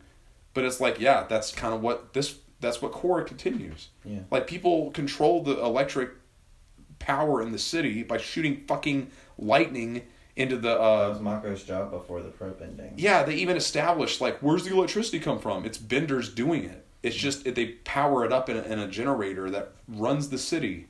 It's a power matrix. Yeah. Just run on bending. It makes sense to me. Yeah. I don't like that it looks too much like New York City, because it does, but it's like, it makes sense that it would progress this fast. Yeah. It completely makes sense. And I think it's interesting. It's based on New York. It's just very Asian. It's a very Asian New York City. It is, but it is definitely New York. Yeah. It's New York City. It's basically, Statue of Liberty is Aang. Yeah. And you have the New World Trade Center in the middle of it, and you got Brooklyn Bridge. It's New York. Yeah, it's New York. Yeah. I don't give a shit. Yeah, who cares? Yeah. And it's on a peninsula. Like, that's the point. I think that's kind of the point. Yeah. And I really don't care that much, but people, that's one big argument. Like, well, they just wanted to progress it into the 60s or the 20s because anime. It. Yeah, it's what anime it. It was animize it, whatever. It's like, no, it makes sense that they would progress this fast. And it's not like they were cavemen in Aang's time. They had tanks and giant fucking metal drills, all powered by bending. It makes sense. Now you can't... Grappling hooks. They had like the fire engine, the Fire Nation tanks that freaking carried all the Fire Nation people to kill the Air Nation. They had like, those tanks had like grappling hooks. I know, and they were versatile as fuck. You couldn't even stop one of those fucking things without it falling off a mountain, shooting a grappling hook into the fucking side, then crawling back up, and then it could flip over and act surrogately or like it, you can flip it over and it still runs. What I'm trying to say, like it's a very versatile vehicle that definitely isn't like primitive. It's very sophisticated. Yes. So it's like fucking, and then people get mad at the giant mecha at the end, and it's like, it fucking makes sense, dude. Of course they'd make a giant fucking robot. At this point, what can't you do with bending? Just make a big bender. Fuck it. It makes sense. That's basically what Kuvira was. That's what that thing was. It was just Kuvira controlling a kind bigger version of her metal self. Yeah. That's all it was. Yeah. It even had Power Rangers did that shit. The Power Rangers did that shit. Right, but in the world of Avatar, I understand it being jarring, and it is jarring, but it makes sense. Spirit Kaiju's pretty jarring too. Season 2. Right. Yeah. Well, I mean, that is the weakest. It's the weakest. It's a good season. It's just the weakest season. Season 2 is the weakest. I still liked it simply because I liked 1. The Avatar backstory, the origin of the Avatar is amazing. Amazing 2 episodes. Yes. It's like some of the best animation ever. Or, not just the animation, of course, but the story. It's crazy how Juan basically stole the bending from the lion turtles. Right. Well, it's very Prometheus based. And then it just became... And then all the people were like, oh yeah, that's fine. We'll just continue your legacy or whatever. Yeah, lion turtles are cool, man. They're like big hippies. The lion turtles were like, yeah, you stole the bending from us, but we're just gonna make more of you. It's okay. I hope to see more lion turtles in this new up-and-coming content from Nickelodeon. And if they don't have any, then I'm just going to cancel my subscription to whatever streaming service I need to get to watch this. But yeah, looking forward to that. I hope the magic keeps going on forever and ever and ever and ever and ever. And I hope the guy that plays Aang is going to be in it and he can voice teenage Aang. That would be cool because he was actually a kid. Let's do it. Let's go all the way, guys. The guy that voiced Zuko also voiced Zuko's grandson. Mm-hmm. Yeah, Dante Bosco. Yeah, Dante Bosco. He was also in the movie Hook as Rubio. Rufio? Forgot what his name was. He was in the movie Hook. That's where I knew him from personally. And he was also Jake Long, American Dragon. He was in this lesbian movie called But I'm a Cheerleader, and he played this gay wrestler. Yep, I know exactly what you're talking about. Yeah. He's a good actor. I didn't realize it until like halfway through. I'm like, okay, I'm watching the movie. It's funny. You're sitting there eating popcorn. And then he's already been in the movie for a little bit, so I'm recognizing the voice, and I go like, okay, this voice is familiar to me. I figure out that's fucking Prince Zuko. Oh yeah, he's got an ageless voice. It sounds like a kid. Yeah, he sounds like a kid or a teenager. His voice doesn't crack, but it's just got this youthfulness to it. And of course, if I were a director or a casting agent, I'd be like, "Oh, you're fucking playing Zuko for this new show for sure. You're perfect." Yeah. And yeah, Zuko's still the best character, man. Yeah. I mean, him and Iroh, I would say, are probably. But then Aang goes through a lot. Nah, Zuko, I think, is the best. I mean, just he's got the best arc. Yeah, and he's just muddled with complexity. Yeah. I mean, fuck, man, and it's so well written. It feels real. This is what a human being. He believes in the cause that he's been put on by his father to capture the Avatar to regain it. He fully believes it. Oh yeah. Seasons 2, 3, and 4, he's beginning to see. 2 and 3. 2 and 3, yeah. 2 and 3, and then 4, he's completely flipped. There's only 3 seasons, but. Oh yeah, you're right. So, yeah, that's right. It was 2. Yeah. Okay, so season 1 and okay, I think it's either all or majority of season 1. He's fully in. He fully believes in the mission that his father has given him to regain his honor. Because he's a redemptive arc, basically, at that point. Yeah. But maybe then towards the end, he's seeing little things where the Avatar isn't that bad, or his father is a maniac. He's getting to catch that. Yeah. Well, he's an interesting character because he goes through 2 redemptive arcs. Like, he does a full 360 at the end of it all. Because it's like at the beginning, he's redeeming himself, or he thinks he's redeeming himself for the sins he committed against his father and the Fire Nation. Mm-hmm. But it turns out, once he does kind of redeem himself, he's got to understand that this is not the way, and it's basically a pathway to genocide and lunacy and toxicity. So he's got to redeem himself. It takes his uncle being kidnapped by the Earth Kingdom. He's got to redeem himself again after that. Yeah. So he has to go back to being who he was. So but in a different way. He's now a fully grown person at that point, or in a better place at least, more realized. Yeah, but yeah, it did take the uncle being captured for sure. And then breaking the fuck out like a badass. Love Uncle Iroh. It's probably my favorite character. But breaks himself out, joins the White Lotus because he's badass, and meets Zuko again in one of the most emotional scenes I've ever seen in a fucking cartoon, where he just grabs him. It gets me every fucking time. Every fucking time. Zuko finally apologizes for all that he's done, and then that's the one thing that Uncle Iroh was waiting for. But you think he's gonna turn him away though? Like, I legit thought he might have been like, "I need time to think, Zuko," but no, He's crying, he's explaining, he's apologizing, and then off screen you see Iroh's hands grab him and just hug him like lightning fast. It's so fucking tender, and just they love each other, you know. It's so fatherly. It's got this weight to it. It's so effective. No, but it gets me every time. Iroh knew that his brother was full of shit the entire time. Oh, absolutely. But Iroh also had to go through a redemptive arc because it's implied or outright explained. He was a general in the war. Yeah. I mean, he went... Ba Sing Se, completely almost destroyed the city. Yeah. I mean, he failed, but still, it's like that episode where the flashback where he's writing to Zuko and Azula, like, Prince Zuko, I'm glad to say that Ba Sing Se, is fallen. They think they are better than they are, but they are not. And he laughs, and it's like, wow, what a changed person. Did Tara Strong play Azula, or was that someone else that was a famous... That's, it's another famous actor, and I always fucking forget her name. I just feel like it's Tara Strong. It's not Tara Strong, but I just feel like it's not. It's the voice of Frankie from Foster's Home Imaginary Friends. Billy and Mandy. She was Mandy. God, what the fuck is her name? Camille Carlisle? Demille something. There's a meal in there and a Lyle. I just assume it's Tara Strong because I'm not that well known. Right. I'm not very well versed in the voice actor community. Yeah. Voice. We should probably wrap it up soon. I don't want it to be too Go ahead and wrap it up. Yeah. Go ahead and find out who the voice is, and then we'll. Gray Delisle. Gray Delisle. I knew there was a Lyle in it.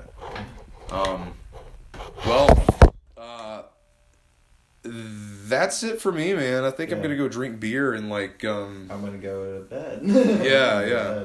But long story short, we talked about a lot of media, a lot of shows, a lot of movies, the state of the world. The main topic of our little podcast series. Media stuff. Yeah, media stuff. We're both very into this kind of. We're both really into media and all that kind of stuff. We might have different aspects when it comes to what we like about certain media, but I think we have a general agreement. Yeah, we definitely have a proclivity. A similar taste. Yeah, definitely an aura and a proclivity for talking about similar enough shows, or sometimes the same shows. Yeah. But regardless, good one, I guess. I give us a boomerang. A 7.8 out of 10. Too much water. Yeah. Sorry, that's a Pokemon joke. That's a Pokemon. I give us a boomerang out of 10. Okay. Boomerang always comes back, except when it doesn't. Yeah. But long live Avatar and the state of the world. Well, we'll just have to see what happens, won't we? Stay tuned for the next episode, which comes out in an undiscernible amount of time, where the world's on fire and we're still doing a podcast, and we'll comment on it. And hopefully he'll have this edited by the time we meet up again. Absolutely, and I'm probably gonna do minimal edits because I think it's pretty solid this time compared to last time. It was kind of sloppy last time. There was more of a flow, and it was more consistent and structured. And we didn't even have a list this time, and yet we had a better take. Yeah. So I don't know. Maybe it should be off the cuff, and there's a magic to that where it just kind of structures itself and organizes itself. Fuck it, because we had a list last time. We were all over the place. Yeah. A little bit this time, but anyway, I'm dragging. Brian, why don't you lead us out? So like I said, thanks for tuning into this Unnamed podcast. I don't know what the name of it. We'll come up with a name at some point. Yeah, name podcast. Yeah. Nameless. The Nameless podcast. I'm Bryan, one half of that Poke Duo. And I'm Christian, the other half of the Poke Duo. And we will see you for episode 2.